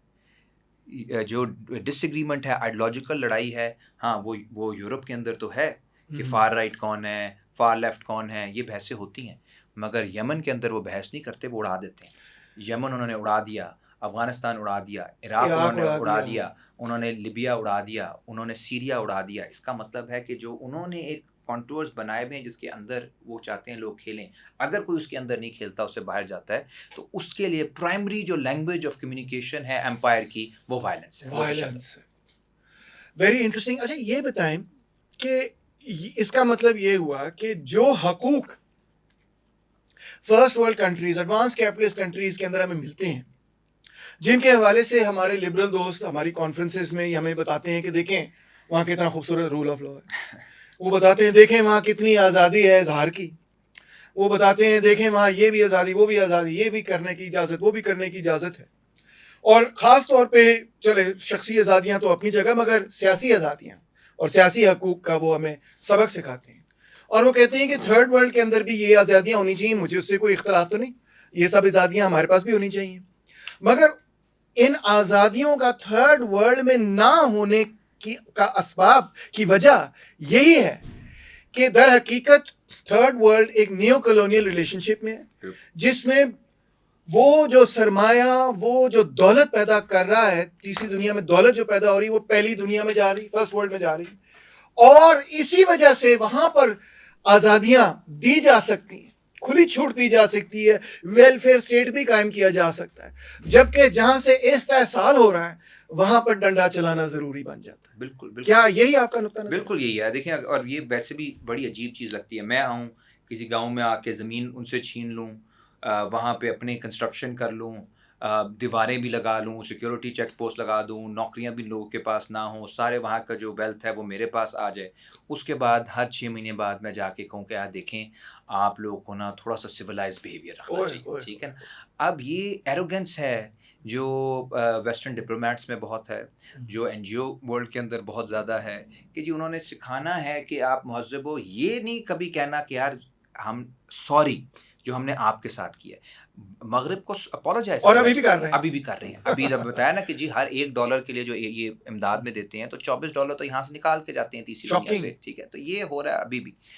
और जो जो उस सारे रिश्ते को किस चीज़ ने कायम रखा हुआ है, वो रखा हुआ है ब्लैकमेल ने। वो मिलिट्री की भी है और वो फाइनेंशियल भी है। ये 2 चीज़ें हैं, फाइनेंशियल वो प्लग निकाल लें तो वो भी इकोनॉमीज़ तबाह। वो हमारी एलीट्स ने उनके साथ न्यू कॉलोनियलिज़्म के अंदर इस तरह का खेल खेला है कि वो एक-दूसरे के लिए लाज़िम व मलज़ूम है। तो अवाम डिफ़ॉल्ट करती रहे, इन दोनों ने अपने आप को कायम रखना है, जिसे हम कहते हैं कॉम्प्राडोर क्लास जो वो तबका जो इनके साथ साम्राज्य के साथ मिला हुआ है। जो उनका पिट्ठू है। पिट्ठू है, बेशक मैं कहना नहीं चाह रहा था। तो वो एक पूरा मामला वो चला रहे हैं इतने सालों से। और अगर यूरोप के अंदर भी कभी ऐसा कोई ख़तरा हो, तो इनका रवैया यूरोपियंस के साथ भी फिर वैसा ही होता है। अगर वाक़ई हुँ, सिरीज़ा एक पार्टी थी जो हुँ, जीती थी, लेफ्ट की हुकूमत ग्रीस में उन्होंने बनाई, तो उन्होंने सारी फंडिंग रोक दी और हुँ, उससे था कि अगर ये फंडिंग रुकी रहती तो 40 लाख लोग जो हैं वो कहत का शिकार हो सकते थे यूनान के अंदर, ओए ग्रीस के होए! अंदर। तो फिर वो हुकूमत ने घुटने टेक दिए हाँ, और उन्होंने कर मुआहदा कर लिया। मुका कर लिया। कोरियंस ने नहीं घुटने टेके, चीन ने घुटने नहीं टेके, वियतनाम ने घुटने नहीं टेके, तो बस वो फिर जब लड़ाई होती है तो फिर उसका जो ज़ाविया देखने का वो नहीं हो सकता कि जो आपका दुश्मन बना रहा है, कि यार हुँ, आपके वहाँ पे शख़्सी आज़ादी नहीं है नॉर्थ कोरिया में। हुँ, चलिए ये तो सवाल एंड में आएगा। हुँ, पहला सवाल है कि आपकी ज़िम्मेदारी क्या थी? आपने क्या-क्या वहाँ किया है? अगर आपने वहाँ पे 30 से 40 लाख बंदा मारा है, पहले क्या आपको अपने किए पे शर्मिंदा नहीं होना चाहिए? हुँ, इसके बजाय कि आप लेक्चर दो, हुँ। आपने पूरे अवाम को एनाहिलेट करने की, उनका नस्ल-कुशी करने की कोशिश की। ये ऐसी बात है जैसे इज़राइल के रियासती लीडर फिर फ़लस्तीन के अवाम को सबक सिखाएँ कि आप लोगों में शख़्सी आज़ादी नहीं है। बिल्कुल। और गज़ा के बाद मैं समझता हूँ, सारी बहसें ख़त्म हो जानी चाहिए। गज़ा जो है बिल्कुल भी एक्सेप्शन नहीं है। हुँ, बिल्कुल ऐसी चीज़ नहीं है कि लोग कहते हैं कैसे कर सकता है, अमेरिका तो इतनी इंसानियत की बात करता था। जिन्हें तारीख़ पता है, उन्हें पता है कि क्या हुआ था, ये इंडोनेशिया से लेकर, वियतनाम से लेकर, लातिनी अमेरिका में जगह-जगह, ग्वाटेमाला में, हर जगह उन्होंने इस तरह की पॉलिसी की है। जहाँ पे उनका इंटरेस्ट आता है, वहाँ पे बच्चे, औरतें, इंसानियत कुछ भी उनके आगे और अहम आप तो नहीं। इस पे किताब भी लिखने जा रहे हैं, काउंटर रिवॉल्यूशनरी वायलेंस पे। बिल्कुल, अगर कोई मौका मिल गया टाइम मैं आजकल लिख रहा हूँ उसके ऊपर और वो अगर आप देख लें कि रद्द-ए-इनकलाबी जो तशद्दुद है, जो वायलेंस है, उसके जो नंबर्स हैं, उसके आगे जब आप फिर रेवोल्यूशंस को बिठा देंगे, तो जो आपको सबसे डरावने वाले रेवोल्यूशंस लगते हैं, वो आपको फरिश्ते लगेंगे। उन्होंने तो ओए कुछ होए! किया ही नहीं क्योंकि इन्होंने तो पूरे-पूरे माशरों को तबाह किया है, पूरी-पूरी इकोनॉमीज़ को तबाह किया है और इसलिए ये सोच बदलना ज़रूरी है कि हम इन्हीं से हमने सीखना है क्योंकि इनसे सीखना उसी तरह है कि आप अपने कातिल से जाके सीख रहे हो कि जी मेरी ज़िंदगी बेहतर कर कैसे हो सकती है। जब उनका मकसद है आपको कत्ल करना तो फिर आप अपना रास्ता खुद उसका तयन करें। इसका मतलब ये हुआ अमार कि आप जब ये कह रहे हैं कि पाकिस्तान के अंदर या तीसरी दुनिया के अंदर जो सियासी आज़ादियाँ अदम इस्तेहकाम का या हम जिस तरह अवाम अदम इस्तेहकाम का शिकार है, वो एक एक्सप्लॉयटेटिव सिस्टम के नतीजे में, एक निज़ाम के नतीजे में, जो कि दर हकीकत बैन अल-अक़वामी निज़ाम है। तो जब कोई ये कहे कि पाकिस्तानियों के अंदर जमहूरियत इस वजह से नहीं क्योंकि ये जाहिल हैं, या कोई ये कहे कि पाकिस्तानियों में जमहूरियत इसलिए नहीं क्योंकि इनका कल्चर गलत है, या कोई ये कहे कि पाकिस्तानियों के अंदर जमहूरियत इसलिए नहीं क्योंकि उनके मज़हब में कोई प्रॉब्लम है, या कोई ये कहे कि पाकिस्तानियों के अंदर जमहूरियत इसलिए नहीं क्योंकि उनकी नस्ल में, रेस में कोई प्रॉब्लम है, तो वो सब बकवास है। बेशक। दर हकीकत पाकिस्तानियों के अंदर अगर जमहूरियत नहीं, या पाकिस्तान के अंदर जमहूरियत अगर नहीं रही, तो उसके पीछे एक पूरा बैन अल-अक़वामी निज़ाम है, जिसने यहाँ पे नहीं सिर्फ, बल्कि अफ्रीका के अंदर, लैटिन अमेरिका के अंदर कई दिहाइयाँ आमरीतों की हमायत की, आमरीतों को सपोर्ट किया, डॉलर्स दिए, हथियार दिए, और इनफैक्ट वो उन ताकतवर कुव्वतों ने बाकायदा यहाँ पर जमहूरी सकाफत को तोड़ा, और अब मुड़ के वही ताकतवर कुव्वतें जिन्होंने तीसरी दुनिया के अंदर जमहूरियत को नीस्तो नाबूद कर दिया, हमें जमहूरियत की सबक सिखाते हैं। बिल्कुल ऐसे ही है, आपने बहुत अच्छी इसकी समरी दी है और ये सिर्फ़ मसला इस्टेब्लिशमेंट का नहीं कि उन्होंने इस्टेब्लिशमेंट को भी बहुत ताकतवर किया। यहाँ पे मज़हबी इंतहा पसंदी के अंदर भी उनका रोल रहा है, उस पे कभी हम तफसील से बात करेंगे। वो अफ़गान जिहाद जो था वो किस तरह से यहाँ पे मुसल्लत किया गया, वही अपने जर्नैल ला के फिर हमें एक जंग में धकेल के अफ़गानिस्तान में किस तरह से डॉलर्स के लिए ये सब हमारे लोगों ने भी किया। हाँ, हमें कभी इस पे ज़रूर आगे जाके बहस करनी पड़ेगी कि यहाँ पे पाकिस्तान के अंदर लातीनी अमेरिका के मिसाल तौर पे मुकाबले में जमहूरी तहरीकें क्यों कामयाब नहीं हुई। वहाँ पे बहुत जगहों पे शिकस्त हुई, अमेरिका की सारी प्लानिंग भी ख़राब हुई और लोगों ने बहुत ज़्यादा मज़ाहमत की। हमारे यहाँ क्या उसमें कमी रही है, वो एक लाहेअमल का सवाल है। हिकमत अमली कैसे बेहतर हो सकती है, उसमें और भी बहुत चीज़ें हैं जो हम कभी बहस करेंगे। मगर अगर उसको हम ये कह दें, जिस तरह आपने बहुत अच्छी तरह से कहा कि कोई बुनियादी मसला हमारे अंदर है, तो हम तारीख़ से हट के, ऐसा कुछ भी नहीं है। ये हर जगह हुआ है। पिछले 70 साल की तारीख़ है कि वहाँ पे जो बैनुल-अक़वामी एक पूरा रुझान रहा है, वो रहा ये है कि आपने अगर तीसरी दुनिया में न्यू कॉलोनियलिज़म के ज़रिए हुकूमत करनी है, तो उसमें बेहतरीन अदारा जो है वो वहाँ की मिलिट्री है, वहाँ के जर्नैल हैं, और जमहूरियत भी जहाँ आएगी वहाँ कंट्रोल्ड आएगी। अगर वो हद से आगे जाएँगे, जैसे ग्वाटेमाला में गए, ईरान में गए, आजकल वेनेज़ुएला जा रहा है, कोई और चिले में गए, तो उधर वापस वो कू करवा देंगे। और उसके ऊपर CIA की, वो कहते हैं ना कि अमेरिका में आज तक फ़ौजी बगावत क्यों नहीं हुई, क्योंकि वहाँ पे अमेरिकी एम्बेसी नहीं है। नाज़रीन, आपने गुफ्तगू सुनी, बड़ी तफसीली गुफ्तगू थी, बहुत सारी तफसीलात में हम गए, बहुत सारी डिटेल्स में गए, तारीख में भी गए। मगर एक सबक जो मैं इस सारी बातचीत से, गुफ्तगू से आप तक पहुंचाना चाहूँगा, वो ये है कि जब हम पाकिस्तान के अंदर जमहूरियत की बात करें, मईशत की बात करें, समाज की बात करें, शख्सी आज़ादी की या सियासी आज़ादी की बात करें, तो हमें हमेशा इस चीज़ को जहन में रखना चाहिए कि अगर हमारा तज्ज़िया सिर्फ और सिर्फ पाकिस्तान की हदूद तक ही महदूद रहेगा, पाकिस्तान के बॉर्डर, सियासी बॉर्डर्स तक ही महदूद रहेगा, तो हम कभी भी ना तो पाकिस्तान को उसकी हिस्ट्री के अंदर प्लेस कर सकेंगे, उसको हिस्टोरिकल कॉन्टेक्स्ट में समझ सकेंगे, और ना ही उसको हम बैनुल अक़वामी तनाज़र में देख सकेंगे और समझ सकेंगे कि दुनिया के अंदर जो तब्दीलियाँ आ रही थी, दुनिया के अंदर जो सियासी और तारीखी लहरें फैल रही थी, उनका क्या असर हुआ पाकिस्तान पे, और पाकिस्तान किस तरह से उनका एक हिस्सा था। तो यही हमको याद होगा कि हमने शुरू में कहा था कि रेड रूम के जरिए, बल्कि रेड रूम नहीं, द रेड रूम के जरिए, द बड़ा जरूरी है, द रेड रूम के जरिए हम पाकिस्तान को एक ऐसे जाविये में, एक ऐसे कॉन्टेक्स्ट में प्लेस करना चाहेंगे जिसमें तारीख भी शामिल हो, फलसफा भी शामिल हो, इंटरनेशनल जो सिस्टम है उसके अंदर भी हम पाकिस्तान को प्लेस करें, उसकी अपनी तारीख में, और कैपिटलिज्म की अपनी हिस्ट्री के अंदर उसको प्लेस करके समझ सकें, और मजीद ऑब्वियसली जो पॉलिटिकल इकोनॉमी है उसके जाविये में भी उसको देखें। इन सब चीज़ों को करना कोई आसान काम नहीं, मगर मेरा ख्याल है आज डॉक्टर अमार अली जान ने जो शुरुआत की हैं वो बहुत ही ज़बरदस्त थी। Thank you so much. Thank you, और बहुत इन्जॉय किया। और इसको अब हम आगे कुछ मज़ीद जो जिस तरह आपने पहलू कहे हैं, उसमें हम सरमायादारी भी, और हमारे यहाँ और दुनिया भर में जो सोशलिस्ट तहरीक है उस पर भी हम मुस्तकबिल में तफसील से बात करेंगे। और वो आपने उस पर ज़्यादा हमें बताना है, क्योंकि हम आप ही के लेक्चर सुन के इस तरफ आए हैं, आपने हमें ख़राब किया, तो अब आपकी अब जिम्मेदारी। बिल्कुल, हम इस डायलेक्टिकल रिलेशनशिप को कायम रखेंगे। एक सेशन में मैं उनसे सवाल करूंगा, अगले सेशन में वो मुझसे सवाल करेंगे। तो अगला एपिसोड आपने ज़रूर देखना है, लाइक भी करना है, शेयर भी करना है, सब्सक्राइब भी करना है, कॉमेंट्स भी भेजने हैं। हमने इतनी मेहनत की है तो आपको भी थोड़ी सी मेहनत करनी होगी। ख़ास तौर पर आपकी फीडबैक और आपके सवालात की ज़रूरत है, और इस बात की भी ज़रूरत है कि आप बताएं कि कौन से टॉपिक्स पे हम बातचीत करें। आपने हमें हर हवाले से फीडबैक देनी है, आपके लिए ये पॉडकास्ट बनाया है, इसीलिए आपकी फीडबैक हमारे लिए बहुत ही ज़्यादा अहमियत रखती है। बहुत शुक्रिया।